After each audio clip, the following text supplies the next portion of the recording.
Specially उन्होंने social anthropology पे काफ़ी ज़्यादा उन्होंने काम किया है। एंथ्रोपोलॉजिस्ट ही बेसिकली हमारे हैं, तो सोशल एंथ्रोपोलॉजी क्या होता है वो भी अभी हम लोग पढ़ेंगे। फादर ऑफ सोशल एंथ्रोपोलॉजी उन्हें हम लोग बोलते हैं। Founder of British school of functionalist anthropology, father of functionalist school of culture, और जैसा मैंने आपको बताया था प्योर फंक्शनलिस्ट हम लोग मेलिनोस्की को बोलते हैं। तो ये चीज़ भी आप लोगों को ज़रूर अच्छे से याद रखनी है मेलिनोस्की के बारे में। पार्टिसिपेंट ऑब्जर्वेशन एथनोग्राफी मेथड उन्होंने फॉलो किया था, तो ये आपको ध्यान रखना है। स्पेशली जो मैंने यहाँ जो भी पोजीशंस उन्हें मिली थी या जो भी स्टेटस उन्हें मिला था वो आप सभी को ज़रूर अच्छे से ध्यान रखना है। तो जैसा मैंने ये जो सारी चीज़ें मैंने यहाँ मेंशन की हैं, ये जो सारे पॉइंट्स हैं ये आपको अच्छे से ध्यान रखने हैं, क्योंकि डायरेक्टली भी यहाँ से आपसे जो क्वेश्चंस हैं वो पूछे जाते हैं। तो ये आप लोग को अच्छे से ध्यान रखना है। उन्हें हम लोग सामाजिक मान विज्ञापन के संस्थापक में से एक मानते हैं। सामाजिक मान विज्ञान के जनक के नाम से उन्हें जाना जाता है। British school of functional anthropology के संस्थापक है, फाउंडर है वो। And functionalist school of culture के फादर हैं, तो शुद्ध प्रकारवादी है, प्योर फंक्शनलिस्ट है। ये सभी बातें आपको अच्छे से मेलिनोस्की के बारे में ध्यान रखनी है। पार्टिसिपेंट ऑब्जर्वेशन या एथनोग्राफी मेथड उन्होंने यूज किया था। एथनोग्राफी मतलब क्या होता है, इस वर्ड को अगर आप ब्रेक करो तो एथनो मतलब होता है पीपल, एंड ग्राफी मतलब जैसा मैंने आपको बताया था स्टडी ऑफ। तो एथनोग्राफी मतलब क्या होता है, स्टडी ऑफ पीपल। जब आप उनके नेचुरल एनवायरनमेंट में जाके आप किसी लोगों के बारे में स्टडी करते हो तो उसे हम लोग एथनोग्राफी बोलते हैं। पार्टिसिपेंट ऑब्जर्वेशन मेथड भी उन्होंने हमारा यूज किया था। तो ये चीजें आप लोगों को जरूर याद रखनी है मेलिनोस्की के बारे में। तो सबसे पहले हमने जैसा पढ़ा सोशल एंथ्रोपोलॉजी पे उन्होंने काफी काम किया था। सामाजिक मान विज्ञान पे उन्होंने काफी ज्यादा काम किया है। तो सोशल एंथ्रोपोलॉजी क्या होता है, मतलब जब आप ह्यूमन सोसाइटी और जो कल्चर हमारा है उसको साथ में मिला के जब आप स्टडी करते हो तो वो एक तरह से हमारा सोशल एंथ्रोपोलॉजी होता है। तो ब्रिटिश सोशल एंथ्रोपोलॉजी पर उन्होंने काफी ज्यादा काम किया था। From an ethnocentric discipline concerned with historical origin and based on the writings of traveler missionaries and colonial administration to one concerned with understanding the interconnection between various institutions and based on feedback। तो पहले जो हमारे British anthropology थी वो ethnocentric थी। Ethnocentric मतलब क्या होता है, एथनोसेंट्रिक मतलब होता है जब आप सिर्फ अपने पॉइंट ऑफ व्यू से जो भी कल्चर है उसको देखते हो, जज करते हो, तो उसे हम लोग एथनोसेंट्रिक बोलते हैं। तो पहले जो ब्रिटिश सोशल एंथ्रोपोलॉजी हुआ करती थी हमारी मेलिनोस्की से पहले, वो एथनोसेंट्रिक हमारी थी। ट्रेवलर्स, मिशनरीज, इन सभी और जो कॉलोनियल एडमिनिस्ट्रेटर्स थे इन सभी के बातों से ही हमारी कनेक्टेड रहती थी। बट मेलिनोस्की ने काफी इंपॉर्टेंट रोल प्ले हमारा किया है इसके ट्रांसफॉर्मेशन में। मतलब अब जो ब्रिटिश एंथ्रोपोलॉजी है वो फील्ड वर्क पे हमारी ज्यादा फोकस करती है। Grasp the native points of view, मतलब जिस सोसाइटी के बारे में आप स्टडी कर रहे हो उन्हीं के तरीके से आप उस सोसाइटी को देखते हो। सपोज आप किसी सोसाइटी के बारे में स्टडी करने गए हो तो आप वहां पर अपनी वैल्यूज नहीं लगाओगे, वो सोसाइटी के लोग जो हैं वो लोग अपनी सोसाइटी को किस तरह से देखते हैं, अपने पूरे कल्चर को किस तरह से समझते हैं, जब उसी तरह से आप उनकी सोसाइटी को समझोगे तो इसे एक तरह से हम लोग रिसर्च मेथड, उन्होंने फील्ड वर्क पे उन्होंने ज्यादा फोकस किया था। मतलब सिर्फ बुक्स पढ़ के आपको अपनी जो रिसर्च है वो नहीं करनी चाहिए, खुद फील्ड में जाके सारी जो भी रिसर्च है वो आपको अच्छे से करनी चाहिए। सो इसके बारे में मेलिनोस्की ने हमारा काफी ज्यादा काम किया है, तो ये आप लोगों को जरूर ध्यान रखना है।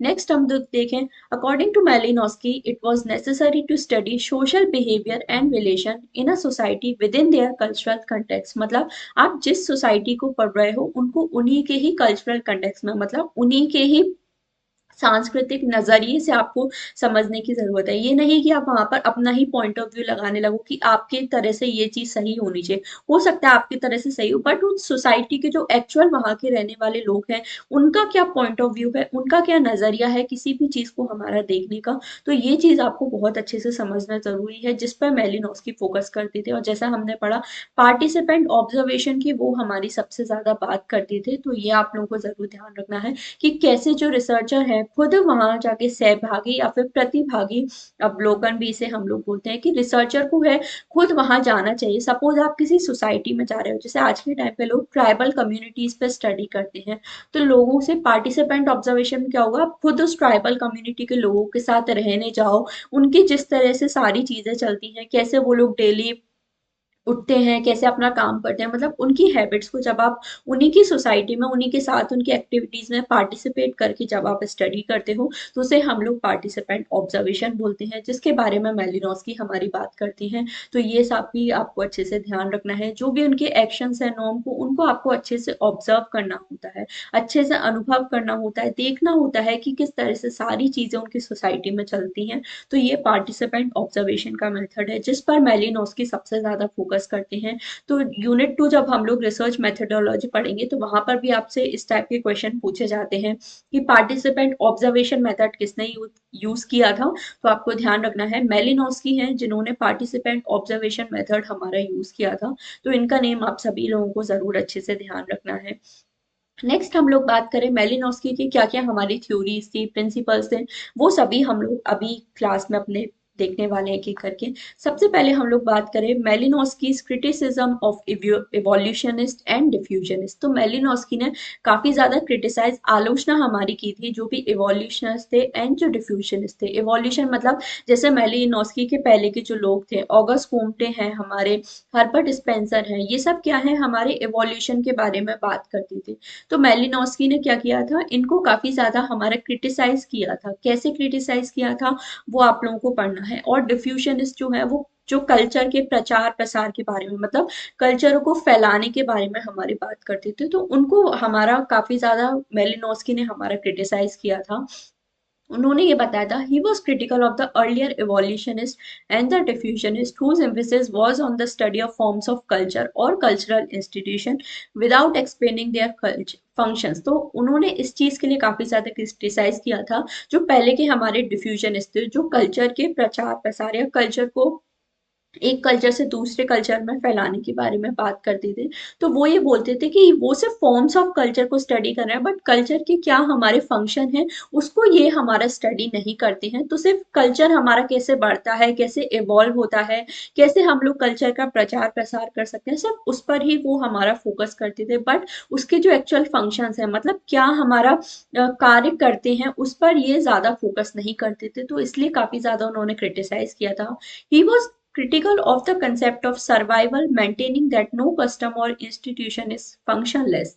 तो उन्होंने क्या बताया था कि जरूरी है कि हमारी सोसाइटी में सारी ही चीजें हैं वो सरवाइव करें, मतलब इवोल्यूशन हो हमारी सोसाइटी का, एक पॉइंट से हम लोग आगे की तरह लीनियर तरह में ही हमारा इवोल्यूशन हो। तो जरूरी नहीं है ऐसा हमारी सोसाइटी में हो। हमारी सोसाइटी फंक्शनलेस भी हो, हमारी मतलब हमारी सोसाइटी में उनके कुछ फंक्शंस भी हो सकते हैं, अलग अलग काम भी हो सकते हैं, इसके बारे में उन्होंने बात की थी। He was also critical of the डिफ्यूजनिस्ट who has treated culture and culture institution in isolation. मतलब वो डिफ्यूजनिस्ट जो थे उन्होंने उसका भी क्रिटिसाइज किया था कि उन्होंने हर जो कल्चर है और जो कल्चरल इंस्टीट्यूशंस है उनको अलग अलग तरीके से स्टडी करने की कोशिश की थी, उनके फंक्शंस पे ज्यादा हमारा फोकस नहीं किया था। इसलिए मेलिनोस्की ने जो इवोल्यूशनिस्ट थे और जो डिफ्यूजनिस्ट थे उनको काफी ज्यादा हमारा क्रिटिसाइज किया था। तो ये चीजें आप लोगों को जरूर ध्यान रखनी है। नेक्स्ट उन्होंने बताया था कि आपको his main contention was to examine cultures, explain and analyse to why and how culture function. Main Malinowski का कंसर्न यही था कि कैसे हमारा कल्चर काम करता है, क्यों हमारा काम करता है, इस चीज पर मेलिनोस्की का हमारा ज्यादा फोकस था। How different aspects of culture are integrated in the entire culture by their functions but not seek answer to their evolution or distribution. तो मेलिनोस्की हमेशा इस चीज पर फोकस करते थे कि जो भी अलग अलग एलिमेंट्स है हमारे संस्कृति के, जो भी विभिन्न पहलू हैं, अलग अलग पहलू हैं, वो कैसे हमारे साथ में मिल सकते हैं, बट उनके इवोल्यूशन या डिफ्यूजन के बारे में वो बात नहीं करते थे। According to Malinowski while studying diffusion at the field level, one is to focus on organized system और institutions of information।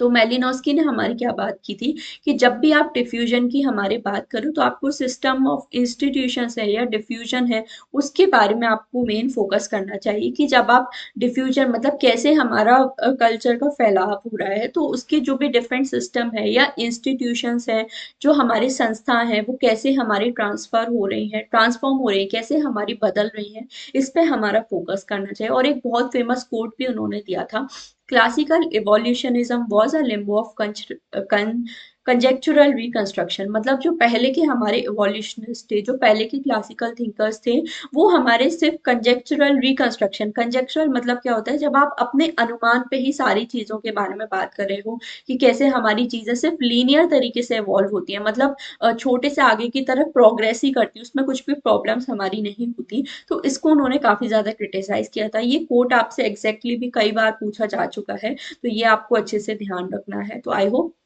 ये आपको अच्छे से समझ में आ गया है कि उन्होंने किस बारे में बात की है, इवोल्यूशनिस्ट एंड डिफ्यूजनिस्ट से रिलेटेड। तो ये चीजें आप लोगों को जरूर अच्छे से ध्यान रखनी है। नेक्स्ट हम लोग बात करें मेलिनोस्की का फील्ड वर्क हमारा क्या था, क्या मेथड उन्होंने हमारे यूज किया था। तो जैसा मैंने बताया, पार्टिसिपेंट ऑब्जर्वेशन मेथड हमारा मेलिनोस्की फॉलो करते हैं। पार्टिसिपेंट ऑब्जर्वेशन, प्रतिभागी अवलोकन हमारा क्या होता है, ये आप लोगों को ध्यान रखना है। प्रतिभागी अवलोकन मतलब होता है कि जब आप खुद उस जगह पर जाके, जिस भी सोसाइटी, जिस भी कम्युनिटी को आप स्टडी कर रहे हो, उनके खुद जाके आप उनकी जो भी डेली एक्टिविटीज है उसमें आप खुद पार्टिसिपेट करो, उनकी ही तरह की भाषा आप बोलो, उनकी जो भी एक्टिविटीज है, रिचुअल्स है, मतलब किस तरह की पूजा पाठ प्रथाएं उनके साथ चलती हैं, जब आप उसमें पार्टिसिपेट करोगे, उनके जैसा ही आप महसूस करोगे, तभी आप वो जो सोसाइटी है, कम्युनिटी है, उसके जो भी फीचर्स हैं वो आप अच्छे से कलेक्ट कर सकते हो। तो उनका अप्रोच हमारा क्या था कि कैसे हम जो भी डिफरेंट लैंग्वेजेस हैं, अलग अलग कल्चर की, उससे डेटा हम लोग कैसे कलेक्ट कर सकते हैं, और एथनोग्राफिक राइटिंग्स हम लोग एवरीडे जो रूटीन है उसको हम लोग कैसे फील्ड वर्क कर सकते, मतलब कैसे हमें लिखना चाहिए। फील्ड वर्क मतलब वही होता है, पहले के जो थिंकर थे उन्हें कई बार आर्म चेयर थिंकर बुलाया जाता था, मतलब वो सिर्फ अपनी कुर्सी पर बैठकर ही जो भी किताबें हैं उन्हीं से पढ़कर रिसर्च करना चाहते थे। बट मेलिनोस्की फील्ड वर्क पे ज्यादा फोकस करते हैं। फील्ड वर्क का मतलब आपको खुद बाहर जाकर देखना चाहिए कि सोसाइटी में कैसा हो रहा है, कैसी सारी चीजें चल रही है, आपको खुद लोगों के साथ उनकी जो डेली एक्टिविटीज है उसमें पार्टिसिपेट हमारा करना चाहिए, तभी आप उनकी जो सिचुएशन है, जो एक्चुअल चीजें हैं, वो आप अच्छे से हमारा बता सकते हो। और डेली बेसिस पे आपको अपनी जो भी फाइंडिंग्स है उनको लिखना चाहिए। मतलब आपने एक दिन कोई भी वहां अपना बिताया किसी भी कम्युनिटी के साथ, तो वहां पे एक दिन में क्या क्या हमारी एक्टिविटीज हुई, आपको डेली उन्हें अपनी जो डायरी है उसमें नोट डाउन करना चाहिए कि यहाँ पर इस तरह से होता है, इस तरह का कल्चर यहाँ पे है, इस तरह के रिचुअल्स, पूजा पाठ, हमारे पारंपरिक प्रथाएं यहाँ पर हमारी चलती हैं। तो इन सभी चीजों पे हमारा फोकस करना चाहिए। तो मेलिनोस्की फील्ड वर्क पे हमारे ज्यादा फोकस करते हैं, ये आप लोगों को ध्यान रखना है। नेक्स्ट हम लोग बात करें मेलिनोस्की की फंक्शनलिज्म क्या है। अब जैसा मैंने बताया, प्योर फंक्शनलिस्ट हमारे हैं मेलिनोस्की, तो उन्होंने फंक्शनलिज्म को किस तरह से एक्सप्लेन किया है वो आपको अच्छे से समझना है।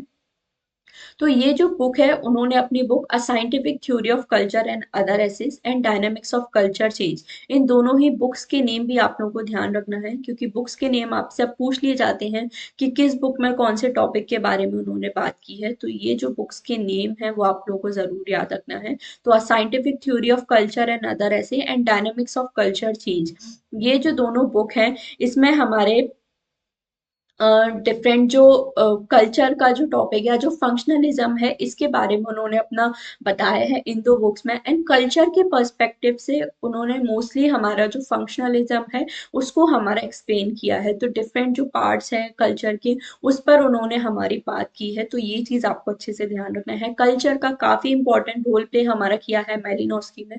जैसे अभी हमने पढ़ा, फंक्शनलिस्ट स्कूल ऑफ कल्चर के फाउंडर भी हम लोग उन्हें बोलते हैं। तो ये चीजें आपको अच्छे से ध्यान रखनी है मेलिनोस्की के बारे में।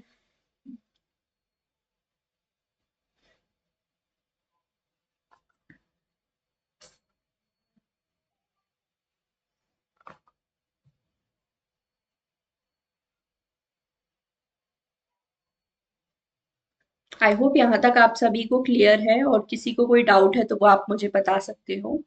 नेक्स्ट हम लोग देखते हैं उन्होंने फंक्शनल मेथड को किस तरह से हमारे डिफाइन किया था।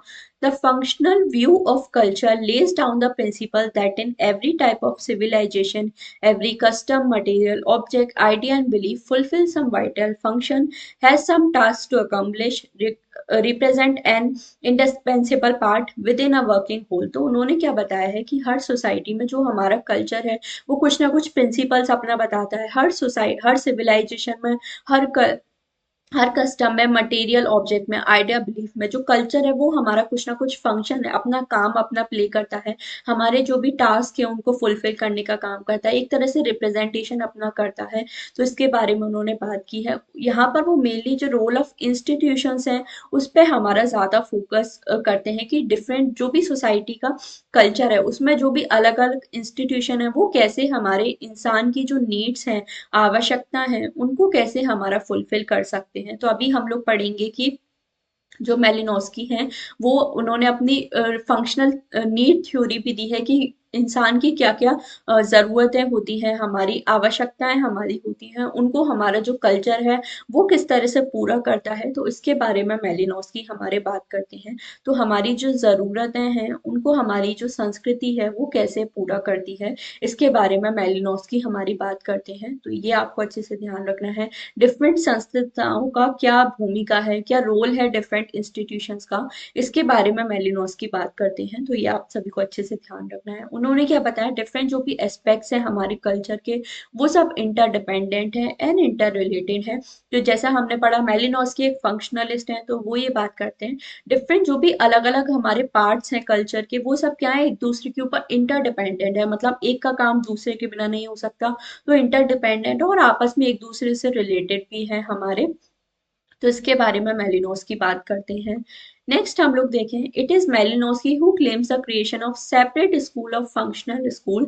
तो अभी हमने पढ़ा कि प्योर फंक्शनलिस्ट बोलते हैं, तो उन्होंने ही इस पर काफी ज्यादा फोकस किया था कि एक अलग से फंक्शनलिस्ट स्कूल जो है वो हमारा बनना चाहिए। Malinowski assumes that in every civilization, every custom, material, object, ideas, and belief fulfills some vital function, has some tasks to accomplish, and is indispensable within a working whole. ये चीज आपको अच्छे से ध्यान रखनी है कि उन्होंने क्या बताया है। indispensable मतलब हमारे समाज में कुछ ऐसी चीजें हैं जो हमारा कल्चर है उसी को फुलफिल कर सकता है, उसकी जगह हमारी कोई नहीं ले सकता। ये जो चीज़ है ये अभी मैं आपको फोकस करने के लिए बहुत ज़्यादा इसलिए बोल रही हूँ, अच्छे से ध्यान रखना है। क्योंकि जब हम लोग आर के मर्टन के बारे में पढ़ेंगे तब आपको समझ में आएगा कि आर के मर्टन जो है इन चीज़ों को कैसे क्रिटिसाइज करते हैं। तो ये चीज़ आपको पता होनी चाहिए कि किसने फंक्शनलिज्म में क्या क्या कौन कौन सी चीज़ें इंपॉर्टेंट पॉइंट्स हमारे हाईलाइट किए हैं। तो ये चीज़ें आप सभी को बहुत अच्छे से ध्यान रखनी है मेलिनोस्की के बारे में। नेक्स्ट हम लोग देखें, यहाँ पर आप देखो मेलिनोस्की की जो फंक्शनलिज्म है उसका स्टार्टिंग पॉइंट क्या है, इंडिविजुअल है, जो मनुष्य है, व्यक्ति जो है वो हमारा स्टार्टिंग पॉइंट है हमारा मेलिनोस्की के फंक्शनलिज्म का। Who has a set of basic और बायोलॉजिकल नीड्स, मतलब इंडिविजुअल हमारे समाज में जो व्यक्ति हैं, लोग होते हैं, उनकी कुछ ना कुछ अपनी बेसिक नीड्स होती हैं, बुनियादी उनकी कुछ ज़रूरतें होती हैं जो हमारी सोसाइटी के द्वारा या हमारे जो कल्चर है उसके द्वारा हमारी फुलफिल की जाती है। तो इसके बारे में मेलिनोस्की हमारी बात करते हैं। तो उन्होंने क्या बताया है, इनकी जो मतलब इंसान की जो ज़रूरतें होती हैं उनको सेटिस्फाई करना चाहिए, मतलब उनको हमारा पूर्ण करना चाहिए हमारे कल्चर के द्वारा। इसलिए मेलिनोस्की जो फंक्शनलिज्म है उसे हम लोग कई बार साइकोलॉजिकल फंक्शनलिज्म भी बोलते हैं। तो ये भी चीज़ आपको ध्यान रखनी है, किसकी फंक्शनलिज्म को हम लोग साइकोलॉजिकल फंक्शनलिज्म मनोवैज्ञानिक प्रकारवाद हम लोग बोलते हैं। तो मेलिनोस्की की फंक्शनलिज्म को हम लोग साइकोलॉजिकल फंक्शनलिज्म बोलते हैं। क्यों? क्योंकि वो इंडिविजुअल के पर्सपेक्टिव से, व्यक्ति या मनुष्य के पर्सपेक्टिव से हमारी बात करती हैं। तो ये चीज़ आपको बहुत अच्छे से ध्यान रखनी है मेलिनोस्की के बारे में। तो आई होप यहाँ तक आप सभी को समझ में आ गया है। बेसिक चीज़ें ही हम लोग अभी तक समझ रहे हैं और जैसे जैसे आप आगे पढ़ोगे सारी चीज़ें आपको अच्छे से क्लियर हो जाएंगी। बट फिलहाल आपको ये ध्यान रखना है, इंडिविजुअल जो है उसे स्टार्टिंग पॉइंट अपना मेलिनोस्की ने माना था फंक्शनलिज्म का। और ऐसे इंडिविजुअल जिनकी कुछ बेसिक नीड्स होती हैं, मतलब बुनियादी ज़रूरतें होती हैं जो हमारा जो कल्चर है, सोसाइटी है, उसके द्वारा हमारी फुलफिल की जानी चाहिए। तो ये आपको अच्छे से पढ़ना। अभी हम लोग पढ़ेंगे क्या उनकी बेसिक नीड्स हैं, क्या अलग अलग टाइप ऑफ नीड्स के बारे में हमारे मेलिनोस की बात करते हैं। तो ये चीज़ आप लोगों को बहुत अच्छे से समझनी है। नेक्स्ट हम लोग देखें Malinowski approach distinguish between three levels. Three level पे उन्होंने जो अपनी अप्रोच है उसको डिस्टिंग्विश किया था, biological level, social cultural level and symbolic level. तो जैविक लेवल पे, सामाजिक संरचनात्मक तरीके से, प्रतीकात्मक तरीके से, थ्री लेवल्स उन्होंने हमारे बताए हैं।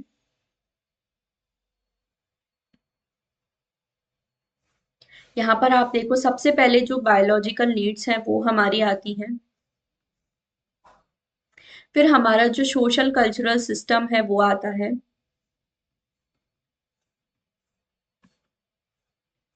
एंड थर्ड उन्होंने क्या बताया था, जो सिंबॉलिक सिस्टम है, इस थ्री लेवल्स पे उन्होंने जो अपना फंक्शनलिज्म का प्रिंसिपल है उसको हमारा स्टैब्लिश करने की बात की गई थी। हर लेवल पे कुछ ना कुछ सेट ऑफ नीड्स, कुछ ना कुछ ज़रूरतें या आवश्यकताएं हमारी लोगों की होती हैं जो हमारा कल्चर है उसके द्वारा सेटिस्फाई की जानी चाहिए। It is on is survival that the survival of large entities such age groups, communities, societies independent. जब इंडिविजुअल की हमारी जो सिचुएशन है उसके थ्रू हम लोग सेटिस्फाई कर सकते हैं, तभी हमारी जो लार्जर एंटिटी है, मतलब पूरे जो ग्रुप्स हैं, कम्युनिटीज हैं, वो हमारी सरवाइव कर पाएंगी। तो ये आप लोग को ध्यान रखना है।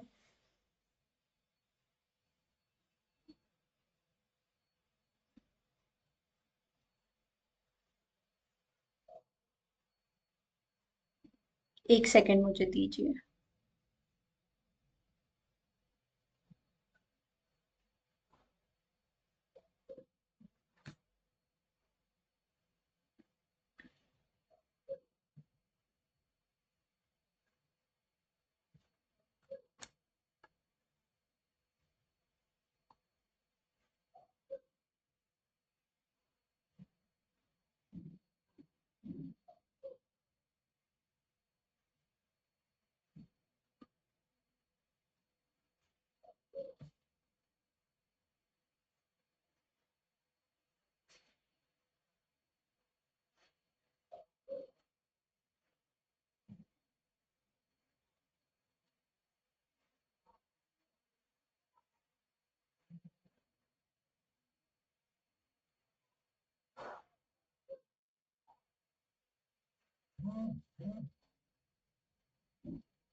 सो मेलिनोस्की ने हमारे थ्री लेवल्स बताए हैं, जो एक तरह से हिरार्की में उन्होंने बताया है। बॉटम में हमारा बायोलॉजिकल सिस्टम होता है, उसके बाद सोशल कल्चरल सिस्टम एंड फिर सिंबॉलिक सिस्टम हमारा आता है। तो यही मैंने आपको बताया कि ये जो थ्री तरह के सिस्टम है ये इंडिविजुअल की जो नीड्स हैं उनको सेटिस्फाई करने का हमारा काम करते हैं, और जब इंडिविजुअल की नीड्स सेटिस्फाई होंगी तभी हमारी जो सोसाइटी है वो सरवाइव कर सकती है। तो ये आपको ध्यान रखना है, इसके बारे में मेलिनोस्की हमारे बात करते हैं। तो ये चीज आपको अच्छे से पढ़नी है।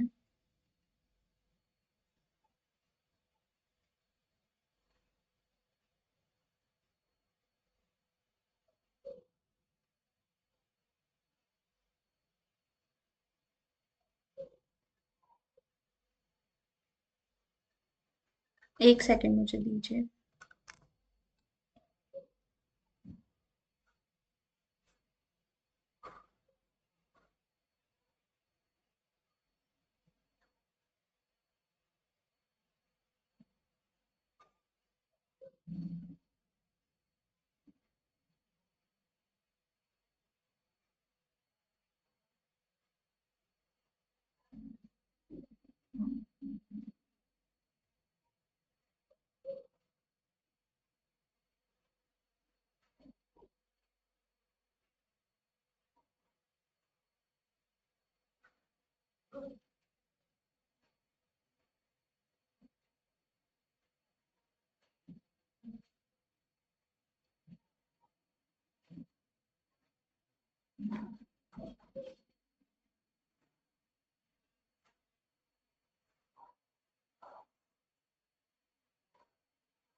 सो आई होप कल तक आपका इशू रिजॉल्व हो जाएगा। अभी ऐप में अपडेशन चल रहा है, इस वजह से नया यूजर इंटरफेस है, उसकी वजह से मुझे शायद आपके कमेंट्स दिखाई नहीं दे रहे और आपको भी मेरे नहीं शायद।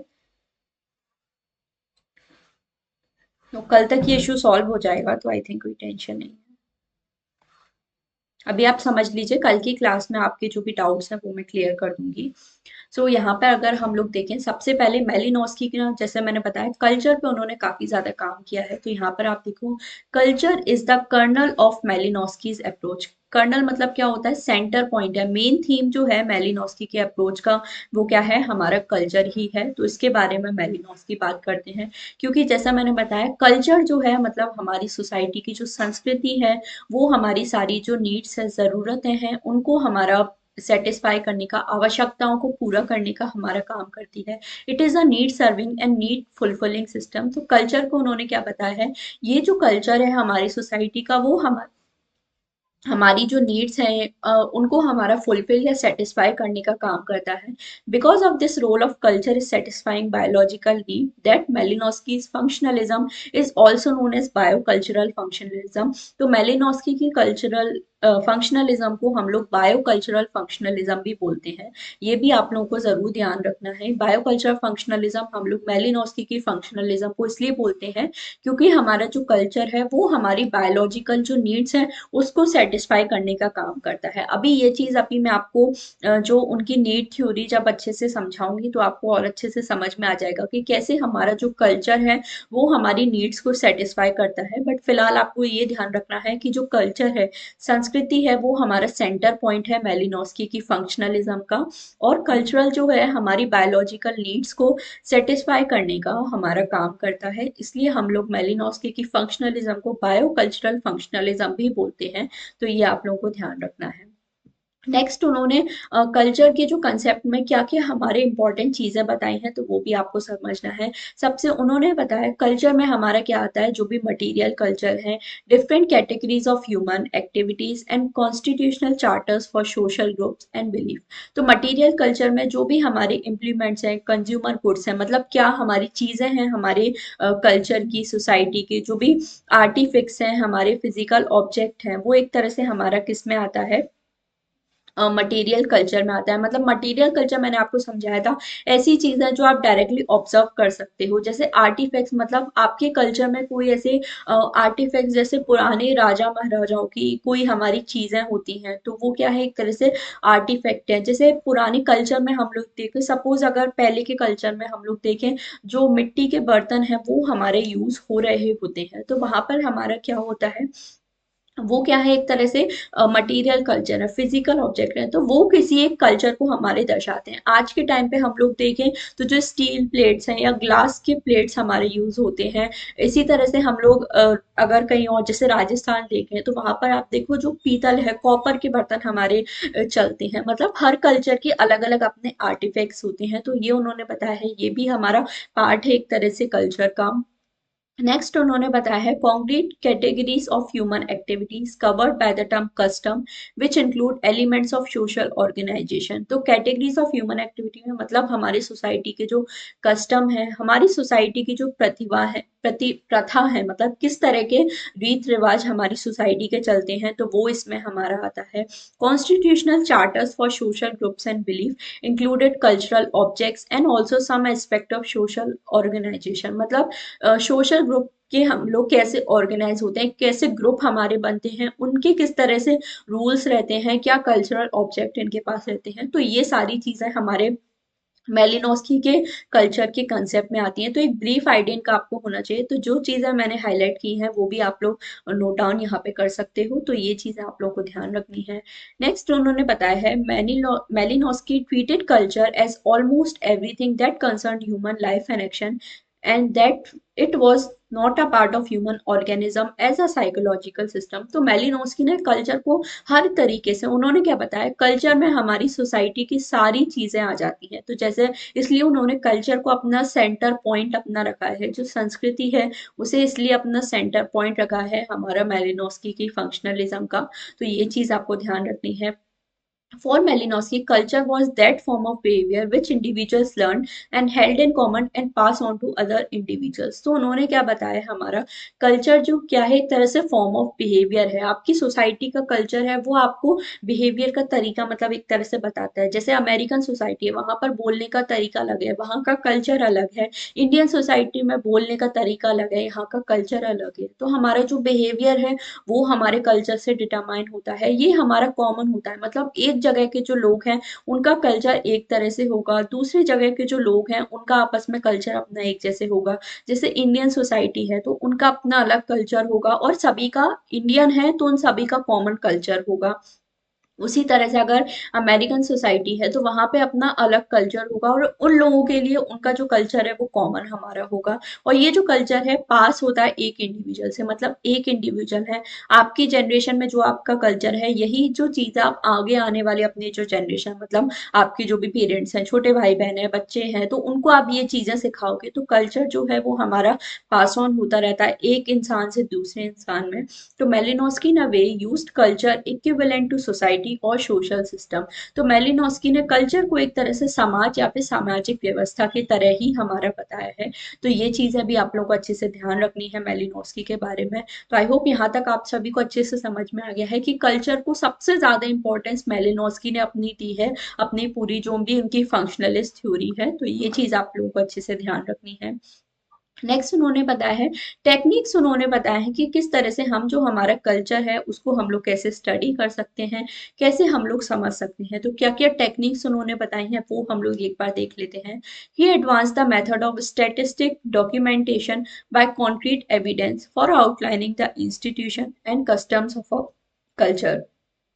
तो यहाँ पर उन्होंने बताया है स्टैटिस्टिक जो डॉक्यूमेंटेशन है, मतलब उसके बारे में कि आप लोग नंबर्स के फॉर्म में कैसे जो चीजें हैं उनको प्रॉपर नोट डाउन करो। तो इसके बारे में उन्होंने बात की है।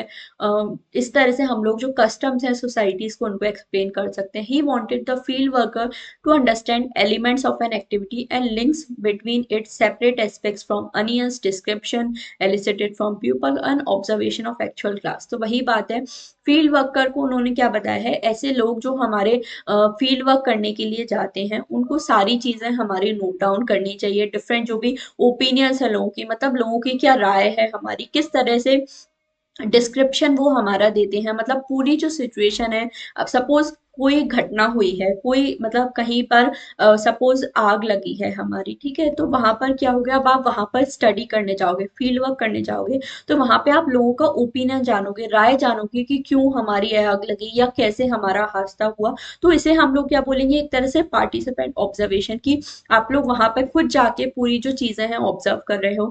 लोग किस तरह से डिस्क्रिप्शन हमारे दे रहे हैं, मतलब लोग वो जो घटना हमारी हुई है उसको कैसे डिस्क्राइब कर रहे हैं, कैसे उसका विवरण कर रहे हैं। तो इसके बारे में उन्होंने बात की। और सारी चीजों को ऑब्जर्व करके, मतलब आप खुद अनुभव करो, सारी चीजों को अच्छे से देख के जांच परख करके आप उसको अच्छे से समझो। तो ये सारी टेक्निक्स हमें फॉलो करनी चाहिए किसी भी कल्चर को समझने में, स्टडी करने में। तो ये चीज आप लोगों को यहाँ पर अच्छे से ध्यान रखनी है। नेक्स्ट उन्होंने बताया social action of everyday life was to be observe and minutely recorded in a special ethnographic diary. तो यहाँ पर उन्होंने बताया है कि किस तरह से जो भी डिफरेंट एक्शंस है उनको हम लोग कैसे ऑब्जर्व कर सकते हैं, और बिल्कुल हर एक जो डिटेल है माइन्यूटली, मतलब एकदम बारीक से बारीक जो चीजें हैं हमें यहाँ पर नोट डाउन करनी चाहिए। एथनोग्राफिक डायरी मतलब सिंपल एक तरह से डायरी होती है। जब कोई रिसर्चर एथनोग्राफिक स्टडी करने जा रहा है, एथनोग्राफी मतलब जब आप खुद लोगों के बारे में स्टडी करने जा रहे हो, तो उनकी जो भी हैबिट है, सपोज आप किसी ग्रुप में किसी कम्युनिटी के बारे में स्टडी करने गए, जैसे पीएचडी में लोग करते हैं, किसी कम्युनिटी के बारे में स्टडी करने जाते हैं, तो वहां पर वो जो भी वहां पे चीजें हो रही हैं, जैसे एक दिन उन्होंने वहां पे स्पेंड किया, तो जो भी एक दिन में सारी घटना हुई उनको वो लोग अपनी जो डायरी है उसमें नोट डाउन करते थे। तो ये क्या है, हमारा एक तरह से एथनोग्राफिक डायरी हो गया। मतलब हर एक जो डिटेल है उसको अच्छे से बारीकी से देख रहे हैं, समझ रहे हैं। कोई भी चीज हमारी हुई है तो ये क्यों हुई है उसको अच्छे से डिटेल में समझ के वो लोग उसकी जो की पॉइंट्स है उसको नोट डाउन करते हैं, मतलब अच्छे से डिस्क्रिप्शन उसका करते हैं। तो ये एक तरह से क्या है, एथनोग्राफिक डायरी है। मतलब सिंपल अपनी डायरी में वो सारी चीजें अपनी जो भी उन्होंने स्टडी की है उसको नोट डाउन करते हैं। तो ये सारी चीजें उन्होंने बताया है कल्चर को स्टडी करने में। He asked the field worker to collect ethnographic ethnographic statement, characteristic narratives, typical utterances, items of folklore and magical formula to document native mentality. तो उन्होंने क्या बताया, फील्ड वर्कर को जब भी वो किसी कल्चर को समझने जाए तो लोगों के मतलब हर चीज उन्हें समझना चाहिए, किस तरह से वो अटरेंसेस मतलब किस तरह से वो बोल रहे हैं, उनका बोलने का क्या शैली है, उनके कल्चर में किस तरह की प्रथाएं हमारी चलती हैं, मतलब लोकल ट्रेडिशंस वहाँ के किस तरह के चलते हैं, किस तरह के मैजिकल फॉर्मूला जो हमारा जादू टूना है उस पर वो लोग किस तरह से बिलीव करते हैं। मतलब हर तरह की उनकी जो मेंटेलिटी है, हर तरह की जो बिल्कुल माइन्यूट बारीक से बारीक जो डिटेल्स हैं, वो सारी हमारी जो रिसर्चर्स हैं उनको नोट डाउन करनी चाहिए। तो इसके बारे में मेलिनोस्की हमारे बात करते हैं। यहाँ पर उन्होंने बताया था, Malinowski wanted to understand the complexity of divergence between what people say and what they do. तो नंबर वन जो स्टेटमेंट अभी हमने पढ़ा, मतलब जो स्टेटिस्टिक हमारे डॉक्यूमेंटेशन है, वहां पर जो लोग हैं उनको क्या नोट डाउन करना चाहिए कि लोग किस तरह से हमारे सोचते हैं और लोग हमारे क्या करते हैं, तो उसमें किस तरह से क्या डिफरेंस है या क्या सिमिलैरिटीज है, ये हमें नोट डाउन करना चाहिए। नेक्स्ट, एथनोग्राफिक डायरी के बारे में उन्होंने क्या, व्हाट दे एक्चुअली डू, क्या लोग एक्चुअली में हमारा करते हैं वो आपको लिखना चाहिए, एंड लोग हमारे किस तरह से सोचते हैं, तो इसके बारे में हमारे मेलिनोस्की ने बात की है। तो ये चीजें आपको अच्छे से ध्यान रखनी है। तो आई होप यहाँ तक आप सभी को अच्छे से समझ में आ गया है कि किस तरह से हमारा जो कल्चर है उसको हमारा स्टडी करना चाहिए, जो भी रिसर्चर्स हैं उनके द्वारा। तो इसके बारे में मेलिनोस्की बात करते हैं, तो ये चीजें आप लोग को अच्छे से ध्यान रखनी है। नेक्स्ट, अब जो सबसे इंपॉर्टेंट चीज आ जाती है वो आ जाती है हमारी मेलिनोस्की की जो नीड थ्योरी है। उन्होंने कल्चर को किस तरह से स्टडी किया या क्या डिफरेंट टाइप्स ऑफ नीड्स, उन्होंने क्या बुनियादी ऐसी आवश्यकताएं या जरूरतें हमारी बताई हैं, इसके बारे में मेलिनोस्की बात करते हैं। ये बहुत ज्यादा इंपॉर्टेंट है। सबसे पहले तो डायरेक्टली आपसे पूछा जाता है कितने टाइप्स ऑफ नीड्स हमारे मेलिनोस्की ने दी हैं, तो वो आपको ध्यान रखना है। Malinowski main contention in functionalism is that every aspect of culture has a function that is satisfaction of a need। मतलब कल्चर का जो हर एक एस्पेक्ट है, हर पहलू जो है हमारा कल्चर का, उसका एक ही काम क्या होता है, लोगों की जो आवश्यकता है उसको सेटिस्फाई करना, मतलब उनको पूरा करना। 3 लेवल्स ऑफ नीड्स उन्होंने बताए हैं, तो ये आप लोग को अच्छे से ध्यान रखना है। सबसे पहले बेसिक नीड्स, फिर derive needs and integrative needs. तो थ्री सॉरी 3 टाइप्स ऑफ जो नीड्स हैं इनके बारे में मेलिनोस्की हमारे बात करते हैं, तो ये आप सभी को अच्छे से ध्यान रखनी है। अब हम लोग एक एक करके देख लेते हैं कि बेसिक नीड्स क्या होता है, डिराइव नीड्स हमारा क्या होता है, एंड इंटीग्रेटिव नीड्स हमारा क्या होता है। तो ये चीजें आप लोग को अच्छे से ध्यान रखनी है। सबसे पहले हम लोग देखें बेसिक नीड्स मतलब क्या होता है, जो भी हमारी बायोलॉजिकल नीड्स होती है ह्यूमन बीइंग की, जैसे न्यूट्रिशन है हमारा, रिप्रोडक्शन है, ग्रोथ है, हेल्थ है, ये सब क्या है, बेसिक जरूरत है कि आपको सरवाइव करने के लिए जो न्यूट्रिशन है मतलब पोषण आपको चाहिए होता है, आपको विकास ग्रोथ के लिए क्या एलिमेंट, आपको स्वस्थ रहने के लिए क्या चीजें चाहिए होती है, तो ये क्या है हमारी बायोलॉजिकल नीड्स है, मतलब हमारी बॉडी को किस तरह की आवश्यकता है, ये जो हमारी नीड्स है इनको फुलफिल करने का काम भी मेलिनोस्की ने क्या बताया, हमारा जो कल्चर है वही हमारा ये जो नीड्स है सर्वाइवल की, मतलब कैसे हम लोग सर्वाइव कर सकते हैं, कैसे हम लोग जी सकते हैं सोसाइटी में, उसके बारे में ये जो नीड्स हैं इसको हमारा कल्चर सेटिस्फाई करता है। The basic needs focus on the condition essential to both individual and group survival. तो बेसिक नीड्स हमारा किस पे फोकस करता है कि क्या कैसी कंडीशन है, मतलब क्या ऐसी सिचुएशंस हैं जो हमारी जरूरी हैं, इंडिविजुअल्स मतलब एक सिंगल व्यक्ति और जो पूरा ग्रुप है उसको सर्वाइव करने के लिए क्या ऐसी बेसिक जरूरतें हैं, आवश्यकताएं हैं, इनको फुलफिल करने का जो काम है वो हमारा कल्चर करता है। तो इसके बारे में मेलिनोस्की बात करते हैं। The basic needs themselves are essentially constant across all populations, but the cultural mechanism people develop to fulfill them vary from place to place and time to time। तो उन्होंने ये बताया कि कोई भी व्यक्ति है मतलब हर पॉपुलेशन में जो बेसिक नीड्स हैं वो सबकी ऑलमोस्ट हमारी सेम ही रहती हैं, एक तरह से ही रहती है। जैसे सभी की जो बेसिक नीड्स हैं वो आपकी भी सेम होगी, मेरी भी सेम होगी। जैसे आपको भी जिंदा रहने के लिए न्यूट्रिशन की जरूरत है, प्रॉपर पोषण की जरूरत है, ग्रोथ की जरूरत है, रिप्रोडक्शन, ये सब जो हमारी बायोलॉजिकल नीड्स हैं वो सभी की ऑलमोस्ट सेम ही रहती हैं, बट उनका जो कल्चरल मैकेनिज्म है मतलब हमारा जो कल्चर हमारी इस नीड को कैसे सेटिस्फाई करता है, ये हमारा जगह टू जगह या फिर समय के साथ ये जो चीजें हैं इनमें हमें बदलाव हमें देखने को मिल सकता है। तो इसके बारे में में मेलिनोस्की हमारे बात करते हैं। Humans do not meet their needs in isolation from other humans, they organise corporative groups to meet their basic needs more effectively. तो मेलिनोस्की क्या बताते हैं कि मनुष्य अपनी जो आवश्यकता है उनको अलग करके पूरा नहीं करता, मतलब एज अ सिंगल इंडिविजुअल कोई भी इंसान अपनी जो जरूरत है उनको पूरा नहीं करता, बल्कि अक्सर लोग एक ग्रुप में, मतलब जो फैमिली क्या है, फैमिली भी एक तरह से ग्रुप है जहाँ पे जो लोग हैं वो साथ में मिलकर अपनी जो जरूरत है वो हमारा पूरी करते हैं। They develop institutions to give their need serving activities regularity and predictability, मतलब अलग अलग इंस्टीट्यूशन डेवलप होते हैं जो उनकी जो नीड्स हैं वो सेटिस्फाई कर सके। जैसे अलग अलग इंस्टीट्यूशन, सोशल इंस्टीट्यूशन क्या हो गए, हमारे फैमिली है, एजुकेशन है, मैरिज क्या है, ये क्या है, अलग अलग इंस्टीट्यूशंस हैं। तो ये सब क्या है, हमारी जो नीड्स हैं उनको फुलफिल करने का काम करेगा। जैसे मैरिज है वो हमारी रिप्रोडक्टिव नीड्स को फुलफिल करने का काम करेगा, एजुकेशन जो है इंटेलेक्चुअल नीड्स को फुलफिल करने का काम करेगा, फैमिली है इमोशनल नीड्स को हमारा फुलफिल करने का काम करती है। तो ऐसे जो अलग अलग इंस्टीट्यूशन है हमारी सोसाइटी की, वो अलग अलग जो नीड्स हैं उनको फुलफिल करने का या सेटिस्फाई करने का हमारा काम करते हैं। People therefore must maintain the groups and institution that serve their biophysical needs। तो हमेशा लोगों को एक तरह से ग्रुप या इंस्टीट्यूशन हमेशा डेवलप करना चाहिए या बनाए रखना चाहिए जो उनकी जो नीड्स हैं, जैविक मनोवैज्ञानिक आवश्यकता है, मतलब उनकी जो बायोफिजिकल नीड्स हैं उनको हमारा पूरा कर सके। तो इसके बारे में मेलिनोस्की ने बेसिक नीड्स में बताया है। अब ये चीज आप एग्जाम्पल से अच्छे से समझ जाओगे कि बेसिक नीड्स और कल्चर हमारा जो नीड्स है उनको कैसे फुलफिल करता है। तो एक साइड पे यहाँ पर देखो जो बेसिक नीड्स हैं वो मैंने आपके लिए लिखी गई है, कल्चरल रिस्पॉन्सेज, मतलब कल्चर हमारा उन नीड्स को कैसे फुलफिल करता है, तो ये चीज आपकी यहाँ पर बात की गई है। सबसे पहले आप देखो मेटाबॉलिज्म है, मतलब आपकी जो हंगर है, भूख की जो नीड है, ये भी आपका कल्चर सेटिस्फाई करता है। ये सारी चीजें मेलिनोस्की ने हमें बताई है कि हमारी जो सबसे पहले जो बेसिक नीड्स है किसी भी इंसान को जिंदा रहने के लिए, क्या जो हंगर है, मतलब उसकी जो भूख है वो हमारी सेटिस्फाई होनी चाहिए। तो इसके बदले में मेलिनोस्की ने क्या बताया, हमारा जो कल्चर है वो हमें फूड सप्लाई करता है। मतलब जैसे हमारे सोसाइटी में जो भी कल्चर है उसमें हमारे जो भी पेड़ पौधे, ये सारी चीजें भी हमारी आ जाती हैं। तो उन्होंने क्या बताया कि हमें कल्चर से अपना खाना जो मिलता है, फूड सप्लाई मिलता है, जिससे हमारी जो सबसे पहली जो बेसिक नीड्स है, हंगर भूख, उसको हम लोग सेटिस्फाई कर सकते हैं। फिर रिप्रोडक्शन की जो हमारी नीड्स हैं उसको हमारा किनशिप सिस्टम है वो सेटिस्फाई करता है। मतलब आप अपनी सोसाइटी में किनशिप ग्रुप में जुड़े हुए होते हो, ठीक है, रिप्रोडक्टिव नीड्स आप सभी समझ ही गए हो। तो उसके ये जो नीड्स है हमारी, वो हमारा किनशिप, जैसे जो मैरिज है वो हमारी इस तरह की जो नीड्स है वो फुलफिल करता है। बॉडीली कंफर्ट्स हमारा कौन फुलफिल करता है, तो यहाँ पर जो कल्चर है वो हमारा शेल्टर प्रोवाइड करने का काम करता है। मतलब ऐसी जगह जहाँ पर आप बिल्कुल आराम मिल जाए, आप आराम से अपना जो भी काम है वो कर सको। तो ये जो नीड्स है आपका जो कल्चर है वो हमारा सेटिस्फाई करता है।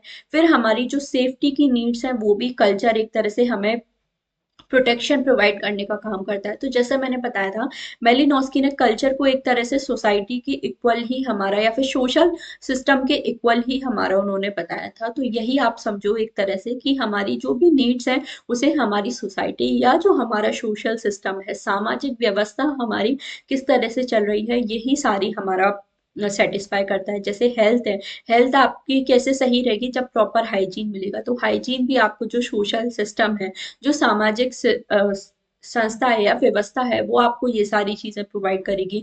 ग्रोथ अगर आप करना चाहते हो तो उसके लिए ट्रेनिंग आपको चाहिए रहेगी, तो ये भी चीज है आपकी सोसाइटी ही प्रोवाइड करेगी। तो इस तरह से मेलिनोस्की ने हमें बताया है कि क्या हमारी बेसिक नीड्स है। बेसिक नीड्स मतलब जो एकदम बुनियादी जरूरत है, जो आपको सर्वाइवल के लिए, जिंदा रहने के लिए, सरवाइव करने के लिए जरूरी है, वो हमारी एक तरह से बेसिक नीड्स आते हैं। और ये जो हमारी सभी पॉपुलेशन है वो सभी की एक तरह से हमारी सेम रहती है। जैसे सभी को हमारे हंगर है, भूख लगती है, सभी को सेफ्टी चाहिए, हेल्थ चाहिए सभी को। तो ये सभी क्या है, बेसिक नीड्स है हमारी, जो हमारा कल्चर है वो हमारा सेटिस्फाई करता है। तो ये मेलिनोस्की ने बेसिक नीड्स हमारा बताया है। तो आई होप ये आप सभी को अच्छे से समझ में आ गया होगा।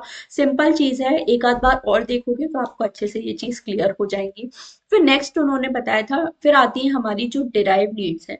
डिराइव मीन्स मतलब जो प्रोडक्शन है, डिस्ट्रीब्यूशन है कंज्यूमर गुड्स का, मतलब उन्होंने क्या बताया था, जब बेसिक नीड्स हमारी सेटिस्फाई हो जाती हैं तो बेसिक नीड्स है हमारी, जो डिराइव नीड्स हैं वो हमारी निकल के आती हैं। डिराइव नीड्स मतलब प्रोडक्शन है, डिस्ट्रीब्यूशन है, गुड्स हमें कैसे मिल रहे हैं, कोई भी जो वस्तुएं हैं वो हमें कैसे मिल रही हैं, वस्तुओं को कैसे प्रोडक्शन डिस्ट्रीब्यूशन हो रहा है। जैसे सपोज आपको हंगर, हमारा क्या है बेसिक नीड्स है, अब हंगर में आपको पता है तो चल गया कि आपकी जो सोसाइटी है वो हमें फूड सप्लाई करने का काम करे, बट वो फूड सप्लाई का कैसे प्रोडक्शन हो रहा है, कैसे वो फूड बन रहा है, कैसे सभी लोगों में डिस्ट्रीब्यूट हमारा हो रहा है, तो ये सारी जो चीजें हैं ये सब डिराइव नीड्स में हमारी आ जाती हैं। Regulatory mechanism of human behaviour, well defined authority to carry out forceful execution, मतलब यहाँ पे एक तरह से सिस्टम हमारा एक प्रॉपर होना चाहिए जो ये सारी बेसिक नीड्स हैं वो हमारी सेटिस्फाई कर सके। And the corresponding cultural responses are those institution such as economic, educational, legal which satisfy primary needs, मतलब कैसे ये जो अलग अलग इंस्टीट्यूशन है, संस्थाएं हैं, वो कैसे हमारी जो नीड्स हैं उनको सेटिस्फाई कर सकते हैं, इसके बारे में बात की है। तो इसका भी देखो आप एक टेबल से समझो, यहाँ पर हमें नीड्स दी गई हैं और कल्चरल रिस्पॉन्सेज, मतलब हमारे कल्चर में पर्टिकुलरली कौन सा ऐसा सिस्टम है जो ये चीज हमारी फुलफिल या सेटिस्फाई करने का काम करता है। Requirement of maintenance of cultural apparatus, मतलब हमें जो गुड्स वगैरह हैं वो कैसे हमें मिल सकते हैं, फूड सप्लाईज, तो ये जो सारी चीजें हैं, इकोनॉमिक जो सिस्टम है वो हमारा प्रोवाइड करने का काम करता है। जैसे मार्केट में हमारी क्या चीज बननी है, किस चीज का प्रोडक्शन होना है, किस चीज का कंजप्शन होना है, ये सारी चीजें हमारी किस में आती है, इकोनॉमिक फील्ड में ये हमारी आती हैं, आप सभी समझते हो। तो अब यहाँ पर डिराइव नीड्स में उन्होंने बताया है कि किस तरह से जो हमारी नीड्स हैं उनका क्या एक रिस्पॉन्स है, मतलब कौन सा हमारा कल्चरल सिस्टम है जो ये नीड्स को हमारा फुलफिल करने का काम करता है।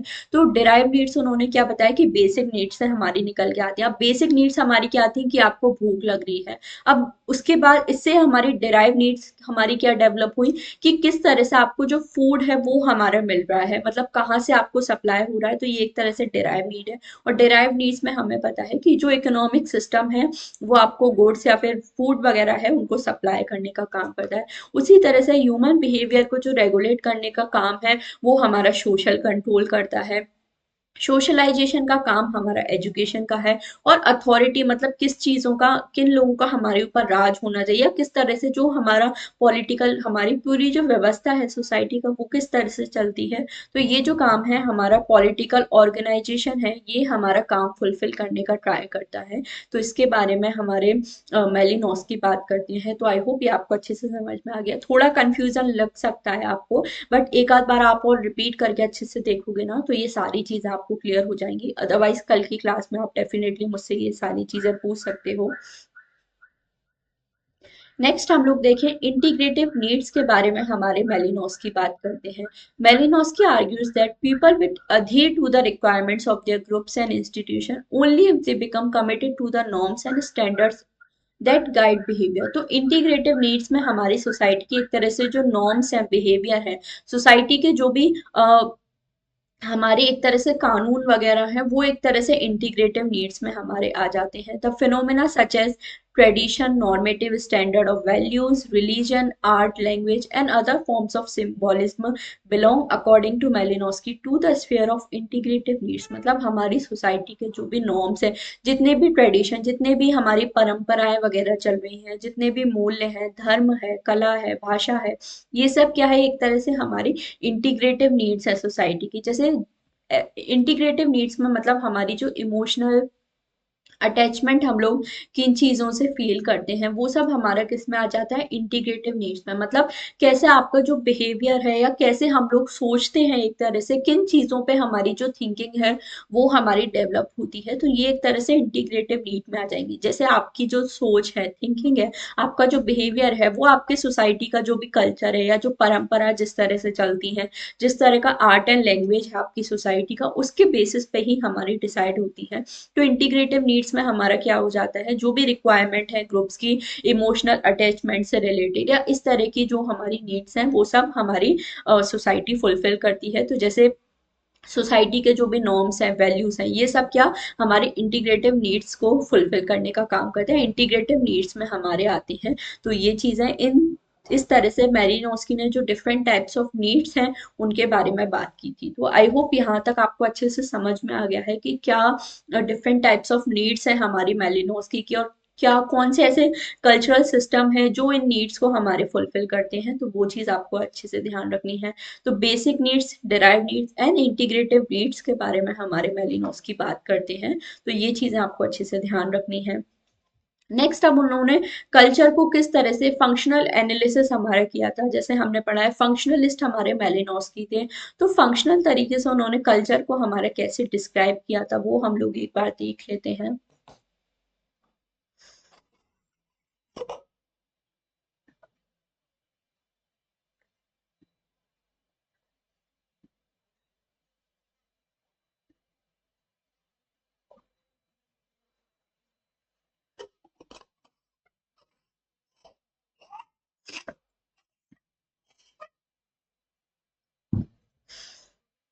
तो फंक्शनल एनालिसिस ऑफ कल्चर में उन्होंने हमारा क्या बताया था, culture is the handy work of man, मतलब कल्चर जो है लोगों के द्वारा ही हमारा बनाया जाता है। तो ये उनका काफी फेमस डेफिनेशन है कल्चर का, जो कई बार हमसे पूछा जाता है।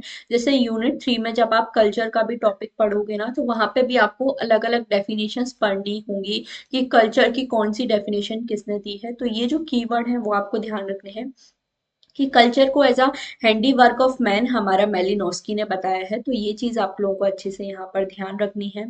And it is the medium through which he believes he achieves his hand, a medium which allows him to live, to establish a standard of safety, control, prosperity, medium which gives him power and allows him to create goods and values beyond his animal organic endowment, that culture in all this and through all this must be understood as a means to an end, that is instrumentally or functionally। तो उन्होंने simple भाषा में अगर हम लोगों ने बोले तो जो कल्चर है वही हमें सब तरह की जो चीजें हैं, जैसे अभी हमने पढ़ा डिफरेंट टाइप्स ऑफ नीड्स हैं, वो एक तरह से फुलफिल करने का हमारा काम करता है। मतलब ये हमें बताता है कि कैसे हम लोग जो एंड है, मतलब अपने जो गोल है उस तक वहां पहुंच सकते हैं। क्या हमारा मीडियम है, मतलब मीन्स क्या है हमारा। अभी हमने मीन और एंड गोल के बारे में मैं आपको कई बार बता चुकी हूँ। तो कैसे हम लोग वहां तक पहुंच सकते हैं उसके बारे में हमारा जो कल्चर है वो बताता है। सेफ्टी है, कंफर्ट है, या फिर जो पावर हमें कैसे मिलनी चाहिए, ये जो सारी चीजें हैं ये हम ही हमारा कल्चर बताता है। मतलब कल्चर ही है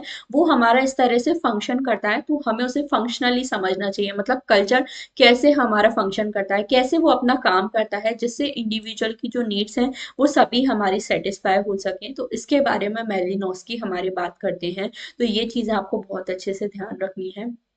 तो स्पेशली उनका जो डेफिनेशन है वो आपको सिंपल ध्यान रखना है, culture is the handiwork of man, मतलब मनुष्य द्वारा ही एक तरह से जो हमारा कल्चर है वो बनाया जाता है। तो ये चीजें आप लोगों को ध्यान रखनी है। उन्होंने क्या बताया, कुछ ऐसे जनरल सिद्धांत उन्होंने, प्रिंसिपल्स एक तरह से उन्होंने हमारे कल्चर के बताए हैं, तो वो भी हम लोग देख देते हैं।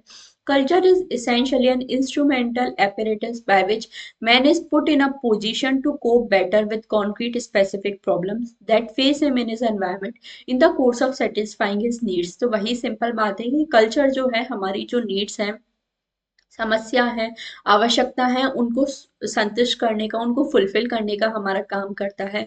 ये क्या है, एक तरह से system of objects, activities and attitudes हैं in which every part exist as a means to an end. मतलब कल्चर का जो हमारा डिफरेंट पार्ट है वो कुछ ना कुछ ऐसे ऑब्जेक्टिव्स हमारे बताता है, कैसे हम लोग कोई भी अपना जो एंड है उस तक पहुंच सकते हैं, हमारे जो भी मीन्स है, जो भी कल्चर के द्वारा दिया जा रहा है उसके थ्रू। It is an integrated system in which various elements are interdependent. तो कल्चर में उन्होंने क्या बताया, डिफरेंट जो एलिमेंट्स है, मतलब अलग अलग जो तत्व है वो एक दूसरे पर हमारे निर्भर होते हैं, इंटरडिपेंडेंट वो हमारे होते हैं। तो ये भी उन्होंने डिफरेंट प्रिंसिपल्स हमारे बताए हैं कल्चर के, तो इनका भी एक ब्रीफ आइडिया आप सभी को होना चाहिए। Such activities, attitudes, objects are organized around important and vital tasks into institutions such as family, clan, local community, tribe, and organized teams of economic cooperation, political, legal, and educational activities। तो simple उन्होंने बताया है कि ये जो different activities हैं इन सभी के लिए अलग अलग हमारा इंस्टीट्यूशन है। जैसे आपकी जो भी इमोशनल नीड्स है उनको फुलफिल करने के लिए फैमिली है, आपकी सोसाइटी से जो भी नीड्स है उसको आपकी कम्युनिटी या आपका जो ट्राइबल कम्युनिटी है वो आपके सारे जो एटीट्यूड्स है ऑब्जेक्टिव बताता है। तो सिंपली उन्होंने बताया है कि डिफरेंट जो भी एलिमेंट्स है कल्चर के वो कैसे अलग अलग जो इंस्टीट्यूशंस है, ऑर्गेनाइज्ड सिस्टम ऑफ इंस्टीट्यूशंस के बारे में उन्होंने बात की थी। तो ये आपको ध्यान रखना है। From the dynamic point of view that is as regards the type of activity, culture can be analyzed into a number of aspects such as education, social control, economic system of knowledge, belief, and morality, and also modes of creative and artistic expression। तो इसके बारे में बात की कि culture जो है different aspects में हमारा जो डायनेमिक व्यू पॉइंट एक तरह से हमें प्रोवाइड करता है कि कैसे हम लोग कल्चर को हम लोग अलग अलग एस्पेक्ट से एनालाइज कर सकते हैं। जैसे एजुकेशन के पर्सपेक्टिव से भी देख सकते हैं, सोशल कंट्रोल, इकोनॉमिक सिस्टम, मतलब हर फील्ड से हम लोग कल्चर को कैसे एनालाइज कर सकते हैं उसके बारे में भी हमारा कल्चर मेलिनोस्की है वो हमारे बात करते हैं। तो ये चीज़ आप लोगों को अच्छे से ध्यान रखनी है। तो आई होप यहाँ तक आपको मेलिनोस्की का जो कल्चर का टॉपिक है वो आपको अच्छी से समझ में आ गया है। तो सिंपल टॉपिक है ये, अगर आप एक बार पढ़ोगे ना तो आपको अच्छे से समझ आ जाएगा, बट हो सकता है पहली बार में ना आए, एक आध बार आप इसे अच्छे से रिपीट करोगे, अच्छे से रिवीजन करोगे तो ये सारी चीज आपको याद हो जाएगी। बट बेसिक उन्होंने यही बताया, कल्चर को हमेशा उन्होंने सेंट्रल पॉइंट अपनी थ्योरी में माना है। तो वो चीज आपको ध्यान रखनी है। हमारी जो भी नीड्स हैं, जरूरतें हैं, आवश्यकता है, वो सभी फुलफिल करने का काम भी हमारा कल्चर करता है। तो ये आप लोग को ध्यान रखना है। अब जैसे मैंने अब बताया, कल्चरल एंथ्रोपोलॉजी के फादर भी हम लोगों ने, एक तरह से फाउंडर भी हम लोगों ने बोलते हैं, तो इसके बारे में उन्होंने क्या बात की थी वो भी एक बार हम लोग देख लेते हैं। The study of the culture and social structure of a community और society is called cultural anthropology. जब हम लोग अपनी सोसाइटी का कल्चर और किस तरह से सोशल स्ट्रक्चर है, मतलब कैसे हमारी सोसाइटी की संरचना हुई है, उसके बारे में जब हम लोग स्टडी करते हैं तो उसे हम लोग कल्चरल एंथ्रोपोलॉजी बोलते हैं। It emphasizes the understanding of the total configuration and interrelationship of cultural traits, complexes, and social relationship in a particular geographic environment and historical context।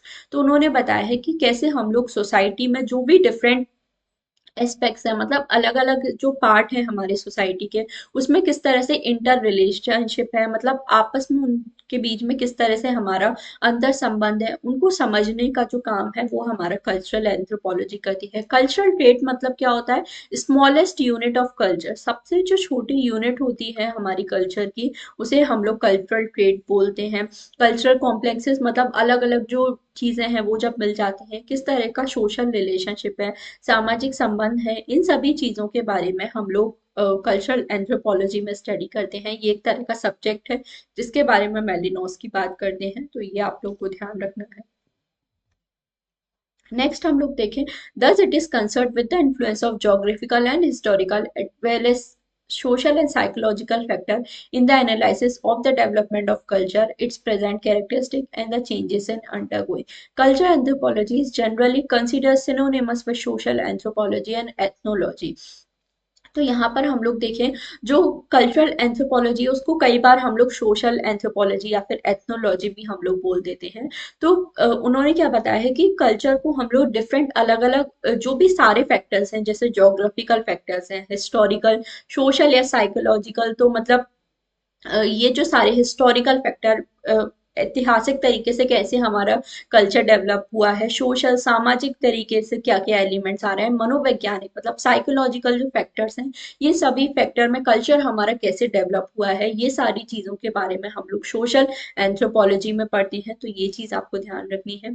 Culture change को उन्होंने क्या बताया था, एक तरह से प्रोसेस हमारा बताया था, by which existing order of society, that is social, spiritual and material dimension, is transformed from one type to another।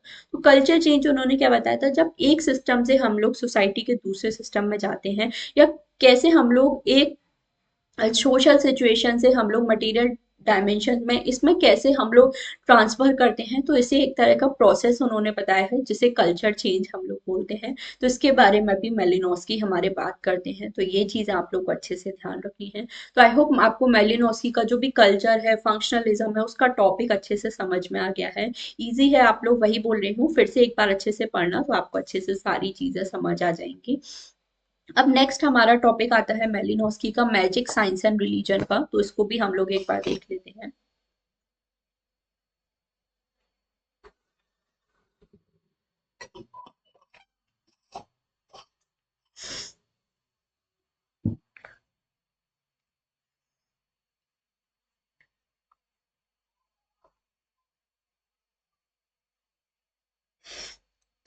So magic science and religion के बारे में मेलिनोस्की ने बात की थी, इनके बारे में स्टडी किया था, इनके जो डिफरेंसेस हैं, सिमिलैरिटीज हैं, उन सभी के बारे में मेलिनोस्की ने बात की थी। साथ ही इनके क्या फंक्शन है हमारे, जैसे मेलिनोस्की एक फंक्शनलिस्ट हैं, तो हर चीज का फंक्शन वो बताते हैं, क्या काम है हमारा मैजिक साइंस और रिलीजन का हमारी सोसाइटी में, तो उसके बारे में मेलिनोस्की हमारे बात करते हैं। तो ये जो बुक है मैजिक साइंस और रिलीजन के बारे में, उनका एक बहुत फेमस ऐसे है मैजिक साइंस एंड रिलीजन 1948 में जो पब्लिश हुआ था, जिसमें उन्होंने ये जो सारी चीजें हैं वो हमारी बताई थी। तो ये चीज आपको अच्छे से ध्यान रखना है। एंड ट्रोब्रियंट आइलैंड, अभी हम लोग मेलिनोस्की का पढ़ेंगे, यहाँ पर उन्होंने ट्रोब्रियंट आइलैंड मेलिनेशिया में जो पीपल है वहां पे उन्होंने अपना जो पार्टिसिपेंट ऑब्जर्वेशन है मेथड वो यूज किया था। मतलब यहाँ के लोगों के, ये जो आइलैंड के लोग थे, यहाँ के लोगों के साथ उन्होंने पूरा अपना स्टडी किया था। तो यहाँ पर उन्होंने कुलरिंग का भी कंसेप्ट दिया था, जिसके बारे में अभी मैं आपको बताऊंगी। बट यहाँ के लोगों पे उन्होंने स्टडी किया था कि यहाँ के लोगों को जो भी मैजिक साइंस और रिलीजन है उसकी कितनी समझ है, या किस तरह के फीचर्स यहाँ पर उन्हें देखने को मिले इस सोसाइटी में, तो उसके बारे में उन्होंने बात की थी। तो मेलिनेशिया वहाँ के लोगों को बोलते हैं। ये examine a variety of Melanesian practices and belief including myths ritual associated with gardening, fishing, day-to-day activities, and their belief in the existence of the dead spirit. In his essay, he generalized at the level of humanity on the basis of his knowledge of one particular case, the Trobriand Islander. तो यहाँ पे उन्होंने mostly बताया है, यहाँ के लोगों पे उन्होंने स्टडी किया था कि उन लोगों के क्या प्रैक्टिसेस हैं, किस तरह की प्रथा है, किस तरह की मान्यता है, किस तरह से वो सोचते हैं, कोई भी एक्टिविटी वो करते हैं। सपोज अगर वो फिशिंग भी कर रहे हैं तो उनमें क्या वो रिचुअल फॉलो करते हैं, जैसे अभी इसमें मैं आपको एक एग्जांपल दूंगी तो वो उससे आप समझोगे। तो यहाँ पे जैसे उन्होंने बताया था, बोट मेकिंग का वो लोग काम करते थे, कैनो बिल्डिंग का, कैनो वहां पे उसे हम लोग बोलते थे। तो यहाँ पर भी बोट बनाने से पहले भी वो लोग कैसे अपनी जो भी रिचुअल प्रैक्टिसेस है उनको अपना कैसे फॉलो करते थे, तो ये सारी चीजों के बारे में उन्होंने टोब्रियन आइलैंड के जो लोग हैं उनके बारे में उन्होंने स्टडी किया था। तो ये चीज आप लोगों को ध्यान रखनी है। नेक्स्ट उन्होंने बताया है मेनली किन चीजों पे उन्होंने फोकस किया था, putting some order into the facts, मतलब जो अलग अलग फैक्ट्स हैं हमारे, जो अलग अलग तथ्य हैं हमारे, उनको एक प्रॉपर अरेंजमेंट करना, एक ऑर्डर में अरेंज करना, more precisely the character of the domain of the sacred and marked from the profane. तो यहाँ पे मेनली उन्होंने फोकस किया क्या चीज हमारी सेक्रेड है, मतलब क्या हमारी पवित्र चीजें हैं और क्या हमारी अपवित्र चीजें इन सोसाइटी में मानी जाती हैं, उस पर उन्होंने फोकस किया। और मैजिक और रिलीजन में हमारा क्या रिलेशन है, धर्म और जादू के बीच में क्या हमारा संबंध है, उसके बारे में भी मेलिनोस्की ने अपनी ये जो स्टडी है या ये जो उनका ऐसे है इसमें उन्होंने बताने की कोशिश की थी। तो ये चीजें आप लोगों को ध्यान रखनी है। नेक्स्ट उन्होंने क्या बताया है, Malinowski has basically shown the functional values of religious ceremony, मतलब धार्मिक जो अनुष्ठान है उनकी क्या फंक्शनल वैल्यूज हमारी होती है, किस तरह से हमारा जो रिलीजन है वो हमारा क्या काम करता है, तो वो उन्होंने बताया है। In brief he served the main types of religious acts and conclude that main types of religious act, मतलब कोई भी जो हम लोग धार्मिक काम जो हम लोग करते हैं, सपोज कोई भी पूजा हम लोग कर रहे हैं, तो उसके पीछे लोगों के क्या बिलीफ होते हैं, क्या मान्यताएं हमारे लोगों की होती हैं, तो उसको एक शॉर्ट में उन्होंने बताया है।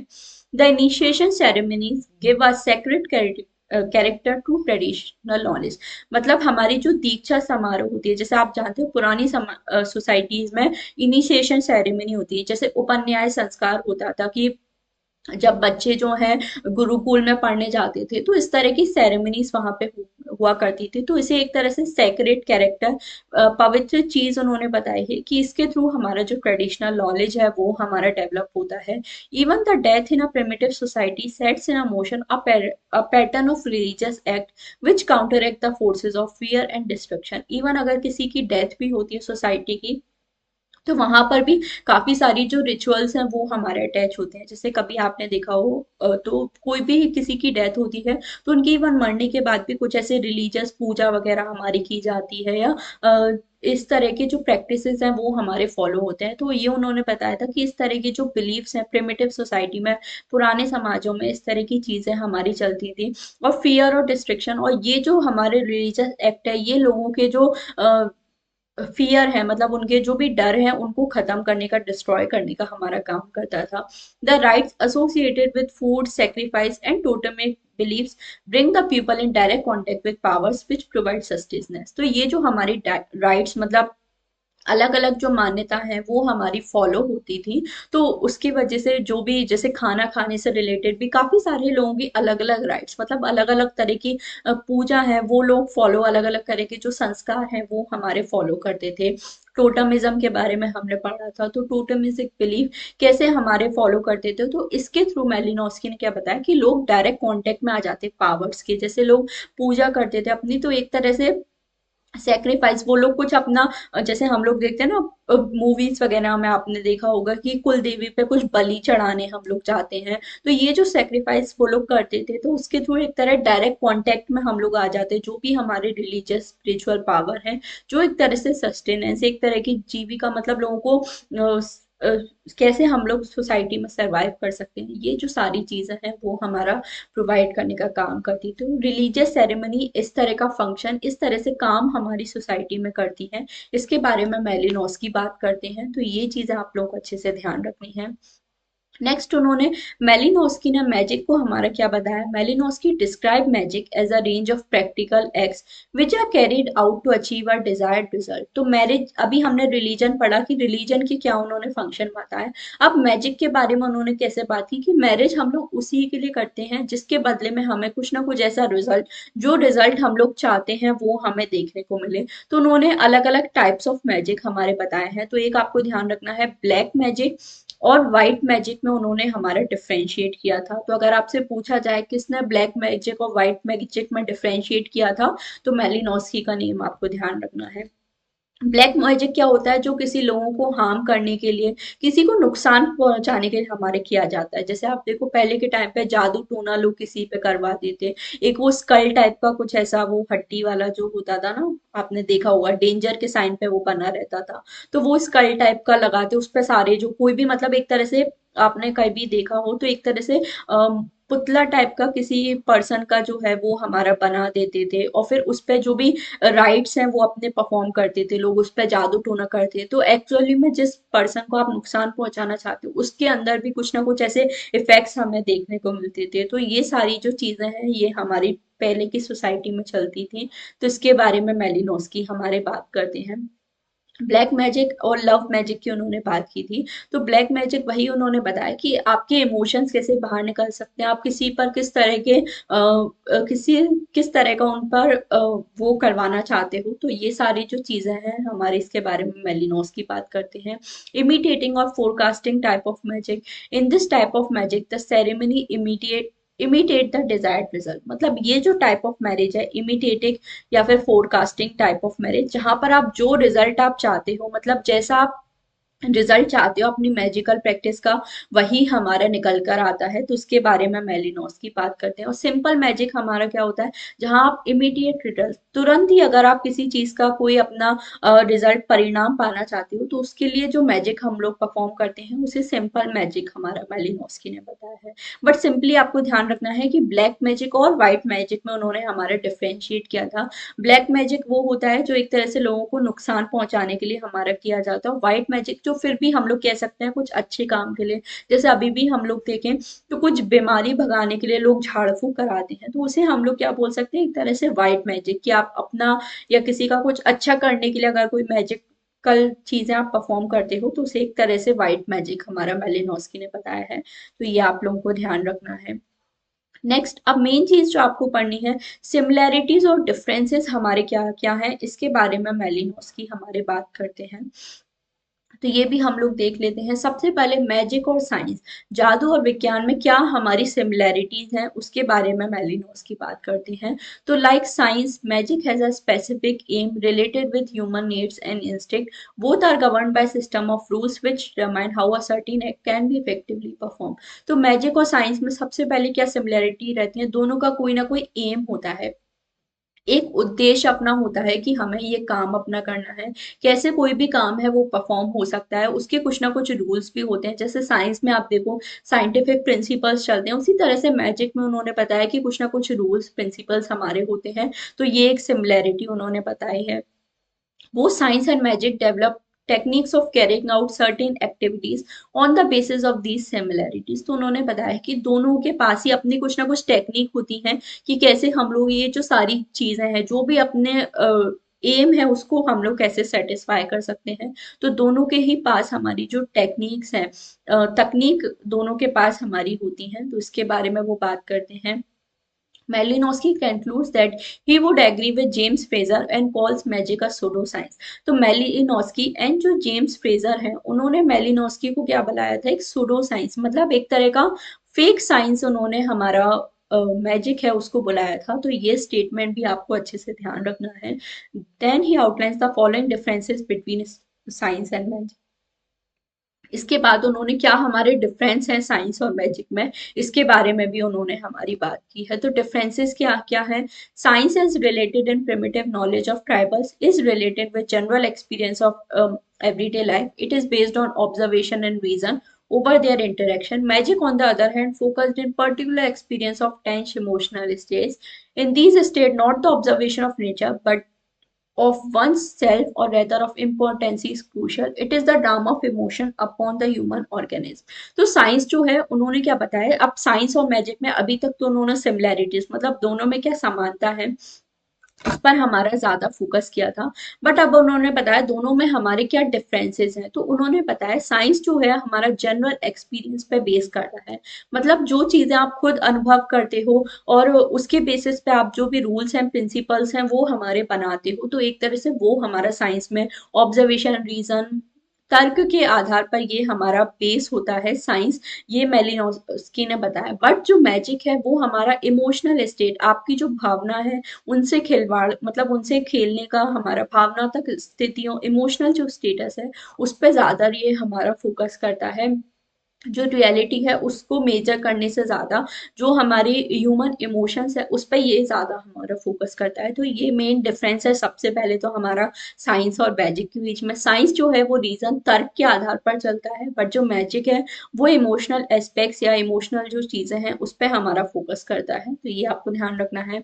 नेक्स्ट उन्होंने बताया है basic The basis of science is the conviction and validity of experience, effort, and reason. But magic is based on the belief that one can still hope, one can still desire. तो science उन्होंने क्या बताया कि हमारा जो experience है, effort है या रीजन है उस पे हमारा बेस करता है, उसके बेसिस पे डिसाइड होगा कि वो वैलिड, वो सही है या नहीं हमारा। बट जो मैजिक है वो हमेशा इसी बिलीफ में रहता है कि अभी भी होप रहती है कि हाँ ये चीज हो सकती है। बट साइंस में जो चीज है वो हमारी, जरूरी नहीं है कि हम लोग मतलब होप नहीं करते, अगर एक चीज गलत साबित हो गई तो हम लोग फिर उतना ज्यादा होप नहीं रहते कि ये सही साबित होगी, क्योंकि उसका प्रॉपर रीजन हमारे पास रहता है कि क्यों चीज हमारी गलत है। तो ये जो सारी चीजें हैं इसके बारे में साइंस हमारा बात करता है। बट मैजिक में हम लोग हमेशा होप करते रहते हैं कि हाँ ये चीज हो सकती है, क्योंकि ऐसे कोई पर्टिकुलर रूल या रीजन उसके नहीं होते। तो इन शॉर्ट मेलिनोस्की ने हमारा बताया है science belong to the domain of profane but while magic comprise the domain of the sacred. But फिर भी उन्होंने क्या बताया, साइंस को हम लोग प्रोफेन मानते हैं, मतलब जो मंडेन एक्टिविटीज की जो चीजें हैं, रोजमर्रा की जो चीजें हैं उसमें वो साइंस को मानते हैं। मैजिक को उन्होंने एक तरह से सेक्रेड चीज, एक हमारा पवित्र फिनोमेना बताया है। तो इसके बारे में मेलिनोस्की बात करते हैं। तो ये चीज आप लोग को अच्छे से ध्यान रखनी है। अब नेक्स्ट उन्होंने बताया है मैजिक और रिलीजन में हमारे क्या क्या सिमिलैरिटीज है। अभी हमने देखा मैजिक और साइंस में क्या सिमिलैरिटीज थी, अब मैजिक और रिलीजन में हमारी क्या सिमिलैरिटीज है तो वो भी उन्होंने बताया है। Both magic and religion are the area of sacred and are born and function amidst emotional tension.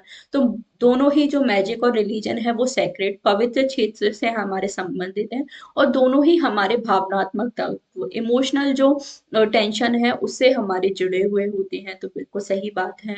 Both phenomena provide an escape from emotional stress which can not be wished away on the basis of primitive people's range of rational knowledge.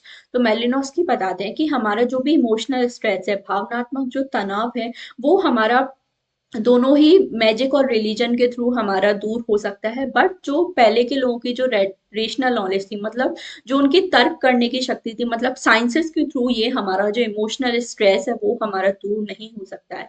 जैसे religion है, आज भी लोग religion में क्यों मानते हैं, क्योंकि सभी लोगों को कुछ ना कुछ इमोशनल टेंशन है। लोगों को ऐसा बिलीफ होता है कि अगर हम लोग अच्छे से पूजा पाठ करेंगे, भगवान में विश्वास रखेंगे, तो हमारी जो प्रॉब्लम्स है वो हमारी सॉल्व हो जाएंगी। बट साइंस में लोग इस तरह से नहीं बोल सकते कि साइंस जो है वो हमारी समस्याओं को हल कर देगा, या जो हमारी इमोशनल प्रॉब्लम है आज भी लोग ऐसा मानते हैं कि जो रिलीजन है वो हमारी इन चीजों को सेटिस्फाई कर सकता है।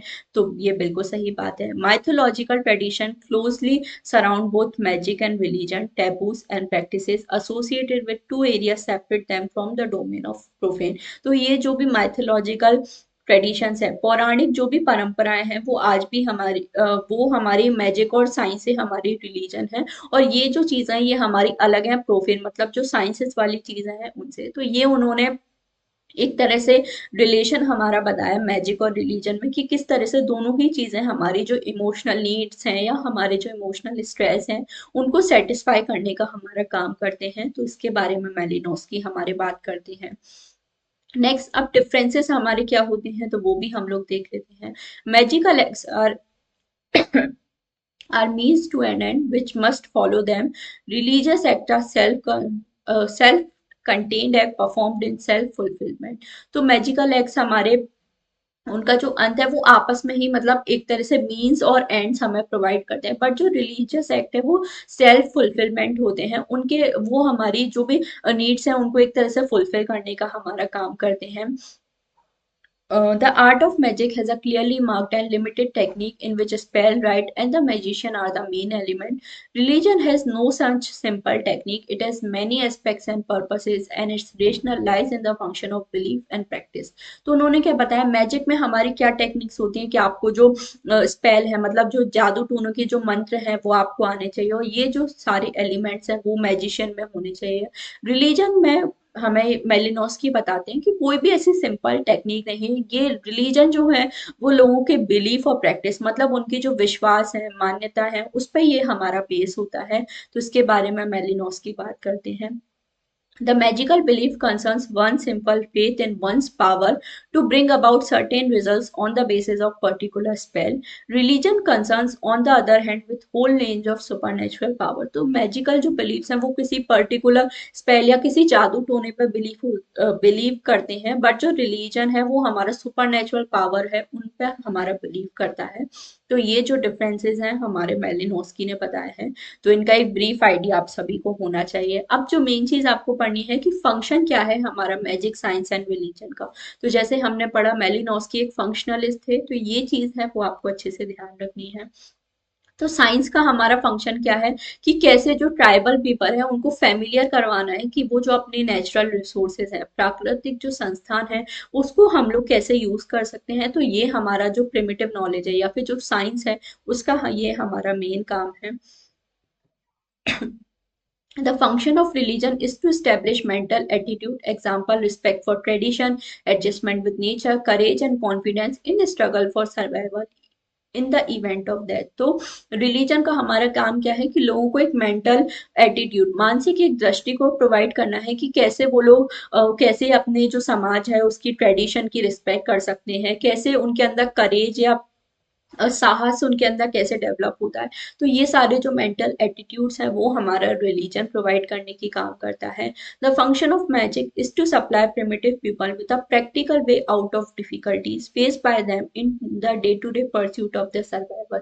तो पहले के टाइम पे मेलिनोस्की ने क्या बताया कि मैजिक का हमारा फंक्शन क्या था, जो प्रिमिटिव पीपल थे, मतलब पुराने जमाने के लोग थे, कि उनको एक तरह से प्रैक्टिकल सॉल्यूशन बताया कि कैसे आप अपनी जो समस्याएं हैं उनको आप अपना हल निकल सकते हो, जो भी डे टू डे लाइफ में, मतलब जो उसके जो हमारे जीवन है उसमें क्या उनकी जो प्रॉब्लम्स है उनको कैसे हम लोग सेटिस्फाई कर सकते हैं। तो इसके बारे में मेलिनोस्की ने बताया था। तो प्रिमिटिव सोसाइटीज की उन्होंने स्टडी की थी, तो इस तरह से उन्होंने बताया था। ये स्लाइड जो है काफी ज्यादा इंपॉर्टेंट है आपके लिए, तो ये आप लोगों को अच्छे से ध्यान रखना है। तो आई होप यहाँ तक आप सभी को अच्छे से क्लियर है कि कैसे मैजिक, साइंस और रिलीजन में क्या डिफरेंस उन्होंने बताए थे, क्या सिमिलैरिटीज उन्होंने बताई थी, एंड मोस्ट इंपॉर्टेंटली क्या फंक्शन उन्होंने मैरिज के बताए थे। तो मैरिज के नहीं, सॉरी, मैजिक, साइंस और रिलीजन के उन्होंने बताए थे। तो ये चीजें आप लोग को अच्छे से ध्यान रखनी है। अब नेक्स्ट हम लोग देखते हैं, जैसे मैंने आपको बताया कैनियो बिल्डिंग का उन्होंने एग्जाम्पल हमारा दिया था मेलिनोस्की ने। तो उन्होंने क्या बताया था, प्रिमिटिव पीपल, जैसा भी मैंने आपको बताया था, प्रिमिटिव पीपल के वो लोग मतलब कोई भी जो अपना काम करते थे उससे पहले भी क्या बिलीफ या रिलीजियस राइट वो लोग परफॉर्म करते थे। तो कैनियो मतलब एक तरह से लॉन्ग बोट हमारी होती है जिसके क्या होते हैं, शार्प एंड्स होते हैं। तो इस तरह की जो आपने बोट्स हमारी देखी होंगी। यहाँ पे हमारी इस तरह की जो बोट्स होती हैं, इस तरह का पैडल इसमें होता है हमारा, चप्पू जिसे हम लोग बोलते हैं। तो ये जो बोट्स हैं, तो प्रिमिटिव पीपल के बारे में, मतलब पहले के टाइम के जो लोग हैं उनके पास में इस तरह की भी नॉलेज थी कि वो इस तरह की जो बोट्स हैं वो हमारी बना सकते थे।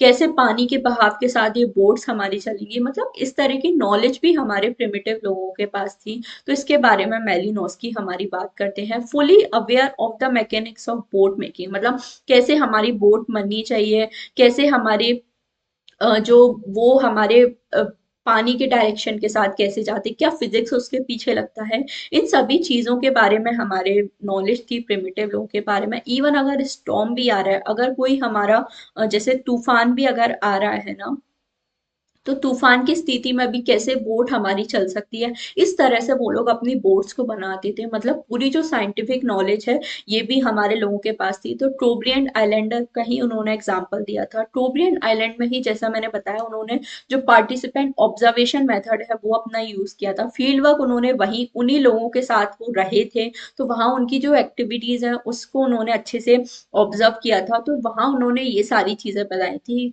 कि कैसे वो लोग मैजिक, साइंस और रिलीजन में विश्वास करते हैं। कैनियो बिल्डिंग, मतलब ये जो बोट वगैरह बनाने का काम है वो हमारे प्रिमिटिव पीपल कैसे करते हैं, तो इसके बारे में मेलिनोस्की हमारी बात करते हैं। तो ये चीजें आप लोग को अच्छे से ध्यान रखनी है। और जो उन्होंने यहाँ बताया कि किस तरह से magical rites are also performed at the time of constructing canoes, again at the beginning and during the course of sea expedition। तो जैसे हमने बताया प्रिमिटिव पीपल का, उन्होंने क्या बताया था कि वो लोग मैजिक, साइंस, रिलीजन सभी चीजों में मानते थे। तो उन्होंने क्या बताया, हालांकि वो साइंटिफिक तरीके से जो अपनी बोट है उसको अपना बनाने का काम कर रहे हैं, बट वो उसको बोट बनाते टाइम मैजिकल राइट्स भी परफॉर्म करेंगे। मतलब जैसे आज के टाइम भी हम लोग देखते हैं, कोई भी शुभ काम हम लोग करने जाते हैं तो उससे पहले पूजा पाठ हम लोग करते हैं। तो उसी तरह से जो टोब्रियन आइलैंडर के लोग थे, वो लोग जब अपनी बोट वगैरह बनाने जाते थे तो वो लोग क्या करते थे, कुछ ना कुछ मैजिकल राइट्स भी करते थे। मतलब ऐसे जो जादू टोना वगैरह है वो लोग करते थे, जिससे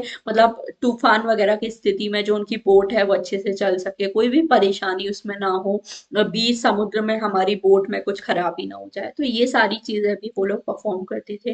तो कैनियो बिल्डिंग का उन्होंने एग्जाम्पल दिया था। उन्होंने क्या बताया था, रूल्स ऑफ क्राफ्ट्समैनशिप। मतलब जो पहले के लोग हैं उन सभी को इन चीजों के बारे में समझ थी कि कैसे हम लोग जो बोट्स बना सकते हैं। क्राफ्टमैन मतलब क्या होता है कि कैसे आप जो चीज है उसको बना सकते हो, किस तरह का क्राफ्ट, मतलब कैसे आपको उसको बनाना है। तो ये सारे जो रूल्स हैं इन सभी के बारे में भी मेलिनोस्की हमारे बात करते हैं। तो ये आप लोगों को अच्छे से ध्यान रखना है। नेक्स्ट फिर हम लोग देखें, अब सबसे इंपॉर्टेंट कंसेप्ट हमारा आ जाता है मेलिनोस्की का, कुला रिंग का। तो ये आप लोगों को अच्छे से ध्यान रखना है। तो जैसे मैंने बताया, टोब्रियन आइलैंड में मेलिनोस्की ने अपना स्टडी किया था। तो ट्रोबियन आइलैंड के जो लोग हैं एक बहुत अच्छा एक सेरिमोनियल एक्सचेंज सिस्टम हमारा फॉलो करते थे। मतलब जैसे सेरिमोनियल एक्सचेंज क्या होता है कि किसी भी त्योहार ओकेजन्स वगैरह पे, आप जैसे दिवाली के टाइम पे क्या होता है कि आप किसी के घर जाते हो, आपके घर पे कोई आता है तो आप लोग आपस में गिफ्ट्स है जो एक्सचेंज करते हो। आप किसी को गिफ्ट दोगे, रिटर्न में वो आपको गिफ्ट देगा। तो ऐसा उन्होंने एक सिस्टम बताया, एक एक्सचेंज सिस्टम हमारा मेलिनोस्की ने बताया था कुला रिंग में, जहाँ पे जो ट्रोपियन आइलैंड है, जो लोग हैं वहां के, वो एक आइलैंड से दूसरे आइलैंड में जाते थे, लोगों को गिफ्ट्स देते थे, क्या चीजें वहां पे एक्सचेंज होती थी, इन सभी के बारे में। जैसे आप लोग पूछ रहे थे ना कि पार्टिसिपेंट ऑब्जर्वेशन का एग्जाम्पल, तो यही उनका पार्टिसिपेंट ऑब्जर्वेशन का मेन एग्जाम्पल था। इन्हीं लोगों के साथ उन्होंने जाकर अपना फील्ड वर्क किया था, कैसे उन्होंने स्टडी किया था कि किस तरह से हमारा जो सिस्टम है ट्रोपियन आइलैंड में वो हमारा चलता है। तो इसके बारे में मेलिनोस्की हमारे बात करते हैं। तो उनकी जो बुक है 1920 में, उनकी जो बुक है एग्रोनॉट्स ऑफ वेस्टर्न पैसिफिक, इसमें उन्होंने ये जो टोब्रियन आइलैंड है इसके बारे में बात की थी। तो ये भी आप लोगों को अच्छे से ध्यान रखना है। बुक का नेम जरूर ध्यान रखें, ईयर भी साथ में इसका ध्यान रखें क्योंकि आपसे पूछी जाती है क्रोनोलॉजी। तो यहाँ पे उन्होंने बताया एक circular pattern of exchange follow होता था। मतलब इस तरह से चीजें चलती थी, एक ने हमारे इसको गिफ्ट दी, ये हमारा इसको गिफ्ट देगा, ये इस तरह से गिफ्ट देगा, या जो गिफ्ट है वो ऐसे सर्कुलर मोशन में एक्सचेंज होती रहती थी। तो इसके बारे में उन्होंने बात की थी, जिसे उन्होंने कोला रिंग हमारा बुलाया था। और Kula is a ceremonial exchange among Trobriand island of New Guinea. तो न्यू जीनिया के जो लोग थे, मतलब ट्रोब्रियन आइलैंडर्स, वहां पे क्या है, एक तरह का सेरेमोनियल एक्सचेंज सिस्टम है, औपचारिक आदान प्रदान का ये हमारा सिस्टम है।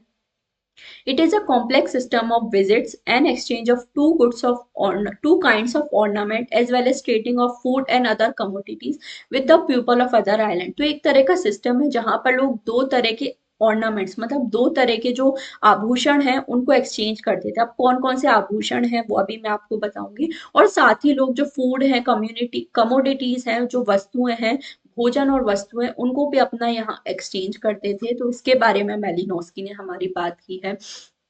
अब फीचर्स हमारे, जैसे अभी मैंने आपको बताया, जो ट्रोबियन आइलैंड के लोग थे वो क्या करते थे, बोट बनाना जानते थे। तो वो जो अपनी बोट्स हैं उनको लेकर they launch their canoes and visit other islands carrying gift and local specialities for barter. तो बार्टर सिस्टम आप सभी ने, आई एम श्योर, इकोनॉमिक्स में इसके बारे में स्कूल में पढ़ा होगा। बार्टर सिस्टम में क्या होता है, जब गुड्स हैं वो डायरेक्टली गुड्स के बदले में हमारे एक्सचेंज किए जाते हैं।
अभी हम लोग मेलिनोस्की का अपना टॉपिक कवर कर रहे थे कोला रिंग के बारे में, जो उन्होंने टोब्रियन आइलैंड में जो उन्होंने स्टडी किया था, इसलिए जो उन्होंने पार्टिसिपेंट ऑब्जर्वेशन जहाँ उन्होंने यूज किया था। तो टोब्रियन आइलैंडर जो है हमारी एक मैट्रियार्कल सोसाइटी थी। मैट्रियार्कल सोसाइटी मतलब क्या होता है, जहाँ पर जो अथॉरिटी है वो हमारे मदर के पास रहती है, मतलब जो फीमेल है वहां पर उनके पास अथॉरिटी हमारी रहती है। तो ये भी एक इम्पॉर्टेंट पॉइंट है जो आप सभी को टोपियन आइलैंडर्स के बारे में याद रखना है, कि ये एक मैट्रियार्कल सोसाइटी थी। आर्टियार्कल का मतलब ये होता है कि अथॉरिटी जहाँ पर है, तो मैट्री मतलब जब मदर के पास आपकी अथॉरिटी रहती है, जो फीमेल है उनका सारा रूल चलता है, तो उसे हम लोग मैट्रियार्कल सोसाइटी बोलते हैं। उसी तरह से पैट्रियार्कल सोसाइटी भी आप सभी जानते हो, जहाँ जो मेल्स हैं, मतलब जो फादर्स हैं, उनकी अथॉरिटी वहां पर चलती है। बट टोब्रियन आइलैंड्स जो है वो हमारी एक मैट्रियार्कल सोसाइटी थी। तो ये भी आप सभी को जरूर ध्यान रखना है। तो यहाँ पर एक सेरिमोनियल एक्सचेंज सिस्टम हमारा फॉलो हुआ करता था। साल में 2 बार जो हमारे आइलैंडर्स हैं वो एक जगह से दूसरे जगह, एक आइलैंड से दूसरे जगह अपने जाते थे। जो भी उन्होंने कैन्योस मतलब अपने जो बोट्स उन्होंने बिल्डअप की थी उसके थ्रू वो एक आइलैंड से दूसरे आइलैंड पर जाते थे, और जो गिफ्ट्स हैं वो अपने एक्सचेंज करते थे। तो ये एक तरह का सेरिमोनियल सिस्टम है। जब एक आइलैंड से दूसरी जगह जाते थे लोग, तो जो उनके होस्ट थे, मतलब जो उनकी मेहमान नवाजी जो लोग करते थे, तो वो उनका क्या करते थे, अच्छे से वेलकम करते थे उनको। जो भी गिफ्ट्स हैं वो अपने देते। सपोज आप किसी के घर पे फंक्शन में जा रहे हो, आप पार्टी पे किसी के घर पे जा रहे हो, तो जो आपके होस्ट हैं वो आपका अच्छे से वेलकम करते हैं। आपको जो भी गिफ्ट हैं वो सारी चीजें हम लोग देते हैं। तो ट्रेवलर्स यहाँ पे गिफ्ट देते लोगों के यहाँ पर, और उनको फीस्टेड मतलब अच्छे से खाना वगैरह उनका खिलाए जाते थे, अच्छे से वेलकम उनका किया जाता था टोब्रियन आइलैंड में। तो ये चीज यहाँ पर हमें देखने को मिली। These are not simple trading expeditions since the islander aim to acquire from special cola exchange partner। तो सिर्फ की सिंपल एक्सचेंज सिस्टम हमारा नहीं था, बट एक प्रॉपर एक स्पेशल इवेंट हमारा जो भी टोब्रियन आइलैंड के लोग हैं उनके लिए हमारा बन गया था, जहाँ पर लोग अपने जो भी गिफ्ट्स हैं या जो डिफरेंट ऑर्नामेंट्स है वो अपने वहां पर एक्सचेंज करते थे। तो ये सिस्टम हमें टोब्रियन आइलैंड में यहाँ पर देखने को मिलता था। क्या क्या ऑर्नामेंट्स, जैसे मैंने बताया मेनली जो 2 ऑर्नामेंट्स है वो यहाँ पर हमारे एक्सचेंज किए जाते थे।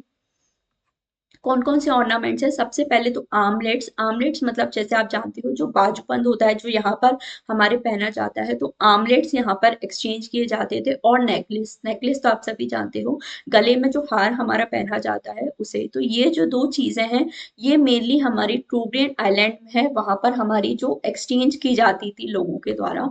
तो टोब्रियन आइलैंड में आर्मलेट्स हैं उनको मोआली हमारा बोला जाता था, और जो नेकलेस है उसे सौंफ लावा हमारा बोला जाता था। तो ये नाम है, आपसे पूछ सकते हैं। तो ये चीज आपको ध्यान रखनी है। अब जैसे मैंने आपको बताया टोब्रियन आइलैंड एक एक्सचेंज सिस्टम था, मतलब सर्कुलर मोशन में हमारी जो चीजें हैं, ये जो ऑर्नामेंट्स हैं वो हमारे एक्सचेंज यहाँ पर हुआ करते थे।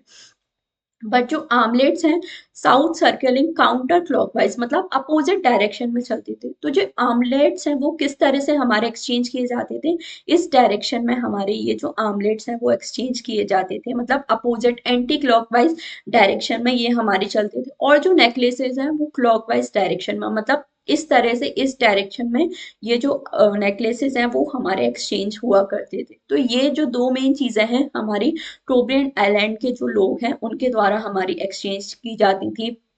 एक रिंग के फॉर्म में, मतलब एक सर्कुलर फॉर्म में ये हमारी एक्सचेंज की जाती थी, इसलिए इसे हम लोग कोला रिंग भी बोलते हैं। The armlets in one direction and the necklaces in another in a constant cycle of exchange called Kula. तो यहाँ पे हम लोग ये जो साइकिल है कांस्टेंट मतलब लगातार चलती रहती, ऐसा नहीं कि एक बार यहाँ से बंद हो गए यहाँ तक पहुंच गए तो स्टॉप हो गई, ऐसा नहीं है। ये हमारी सर्कुलर जो है हमेशा हमेशा चलती ही रहती है। तो ये जो स्पेशल एक्सचेंज सिस्टम है इसके बारे में मेलोनोस्की ने अपनी जो बुक है एग्रोनॉट्स ऑफ वेस्टर्न पैसिफिक उसमें उन्होंने बात की थी। तो ये काफी इंपॉर्टेंट टॉपिक, यूनिट 6 जब हम लोग पढ़ते हैं इकोनॉमी एंड सोसाइटी उसमें एक्सचेंज के टॉपिक में भी आप ये जो कोलरिंग है इसके बारे में पढ़ते हो। तो ये चीजें आप लोग को अच्छे से ध्यान रखनी। एक सिंपल एक तरह का एक्सचेंज सिस्टम है जहाँ लोग साल में 2 बार एक आइलैंड से दूसरी आइलैंड पे जाते हैं, अपने जो भी गिफ्ट्स हैं, फूड्स हैं, जो भी कमोडिटीज हैं उनको एक्सचेंज हमारा करते हैं। दो मेन ऑर्नामेंट्स हैं, मतलब जो आभूषण है वो एक्सचेंज किए जाते थे, तो आर्मलेट्स और जो नेकलेसेस हैं वो हमारे यहाँ पर एक्सचेंज किए जाते थे। तो ये आप लोगों को अच्छे से ध्यान रखना है। नेक्स्ट उन्होंने बताया कोला आइटम्स की कोई भी मॉनेटरी वैल्यू हमारी नहीं हुआ करती थी, बट यहाँ पे क्या होता था, प्रेस्टीज बहुत ज्यादा हमारा हुआ करता था। मॉनेटरी वैल्यू मतलब उनकी पैसे की कोई वैल्यू नहीं थी। जैसे जो भी ऑर्नामेंट्स है, जैसे आर्मलेट्स हैं और नेकलेसेस हैं, उनको अगर आप बाजार में बेचने जाओगे तो उनकी कोई भी मॉनेटरी वैल्यू नहीं मिलेगी, बट उनकी क्या होती थी, प्रेस्टीज, बहुत ज्यादा प्रतिष्ठा होती थी। अगर किसी के पास ये जो कोला एक्सचेंज के जो आइटम्स है, मतलब वो बहुत ज्यादा प्रेस्टिजियस पर्सन, बहुत ज्यादा हाई ओहदे वाला हमारा पर्सन माना जाता था। तो प्रेस्टिजियस ये सिर्फ हमारे होते थे, उनकी कोई भी मॉनेटरी वैल्यू, मौद्रिक मूल्य उनका हमारा नहीं हुआ करता था। तो ये चीजें भी आप लोगों को अच्छे से ध्यान रखनी है। The shells are highly esteemed by men who seek them from their lifetime partners in exchange. Hence the local saying once in Kula always in Kula. तो वहां पे ये बोला जाता था कि अगर आप एक बार कोला रिंग में घुस गए तो आप हमेशा यहाँ रहते हो, क्योंकि ये कांस्टेंट साइकिल हमारी चलती रहती है। लगातार ये जो साइकिल है हमारी गिफ्ट एक्सचेंज की, वो हमारी चलती रहती है। तो ये चीजें आप लोगों को अच्छे से ध्यान रखना है। अब हम लोग देखें, Cola available remain never remain for long in the hands of our recipients, rather they must be passed on to the other partners within a certain amount of time, thus constantly circling a ring। मतलब एक time पर किसी person के पास हमारे जो Cola items हैं वो नहीं रहते थे, वो लगातार हमारे एक पार्टनर से दूसरे पार्टनर के टाइम हमारे चेंज होते रहते। सर्कलिंग इन अ रिंग मतलब इस तरह से सर्कुलर मोशन में एक जो चीज है वो हमारी एक टाइम से दूसरे टाइम में हमेशा एक्सचेंज होती रहती थी। However, even temporary possession bring prestige। अगर थोड़े टाइम के लिए भी हम लोग देखते हैं कि वो ज्यादा टाइम तक नहीं रहती, मतलब कुछ टाइम में जो है हमारी सर्कल रहती थी, बट अगर थोड़े टाइम के लिए भी, टेम्पररी, अस्थायी रूप से भी वो अगर हमारे पास रहती थी, तो भी वो जो पर्सन है काफी ज्यादा प्रेस्टीज और स्टेटस, मान और प्रतिष्ठा वो हमारे लोगों के लिए लेके आती थी। इंपॉर्टेंट चीज can have hundred of partners while less significant partners may have only fewer of a dozen. मतलब जो इंपॉर्टेंट लोग थे, जो बड़े बड़े चीफ्स थे हमारे, उनके पास हंड्रेड ऑफ पार्टनर्स, मतलब ऐसे लोग होते थे उनके पास जिनसे वो सारी चीजें हैं वो अपने एक्सचेंज कर सकते हैं। बट जो हमारे लेस सिग्निफिकेंट पार्टिसिपेंट्स, मतलब जो छोटे हमारे प्रतिभागी हैं, उनके पास हमारे उतने ज्यादा नहीं होते थे। मतलब एक आध डजन, मतलब 10-12 लोग ही उनके पास होते थे जिनसे वो अपनी जो आइटम्स हैं वो एक्सचेंज कर सकते थे। तो इस तरह से ये जो कोलारिंग है वो हमारा चलता था। सिंपल एक सर्कुलर एक्सचेंज सिस्टम है जहां पर हमारा जो आर्मलेट्स और नेकलेसेस या बाकी जो भी फूड आइटम्स है, ये सारी चीजें हमारी एक्सचेंज की जाती थी, जिसके बारे में मेलिनोस्की ने अपना फील्ड वर्क जहां पर किया है, एथनोग्राफिक रिसर्च या पार्टिसिपेंट ऑब्जर्वेशन मेथड उन्होंने लोगों पर यूज किया है। तो ये आप लोग को ध्यान रखना है। Melanesians carefully distinguish gift exchange Cola and market exchange in the form of barter। तो गिफ्ट जो कोला सिस्टम है और जो हमारा एक्सचेंज सिस्टम है गिमवाली, इन दोनों के बीच में उन्होंने हमारा जो डिफरेंशिएट है वो हमारा किया था। लोगों का डिफरेंट वैल्यू सिस्टम और कल्चरल कस्टम हमारा था। तो मार्शल मॉस का नेम भी आप सभी ने सुना होगा, वो भी उन्होंने ही हमारा गिफ्ट एक्सचेंज, ये जो कोला एक्सचेंज सिस्टम है, इससे काफी ज्यादा इंस्पायर्ड होके उन्होंने भी अपनी बुक लिखी थी जिसका नेम है द गिफ्ट। तो इस बुक का नेम भी आपसे कई बार पूछ लिया जाता है, बट ध्यान रखना ये हमारे मार्शल मॉस की बुक है। तो इसका नेम भी आप लोग को ध्यान रखना है कि ये जो एक्सचेंज सिस्टम है उन्होंने यहाँ पे बताया था। अब कोला एक्सचेंज से रिलेटेड और क्या क्या हमारे अदर एक्सचेंज सिस्टम आते हैं, तो एक गिमवाली हमारा एक्सचेंज सिस्टम आता है।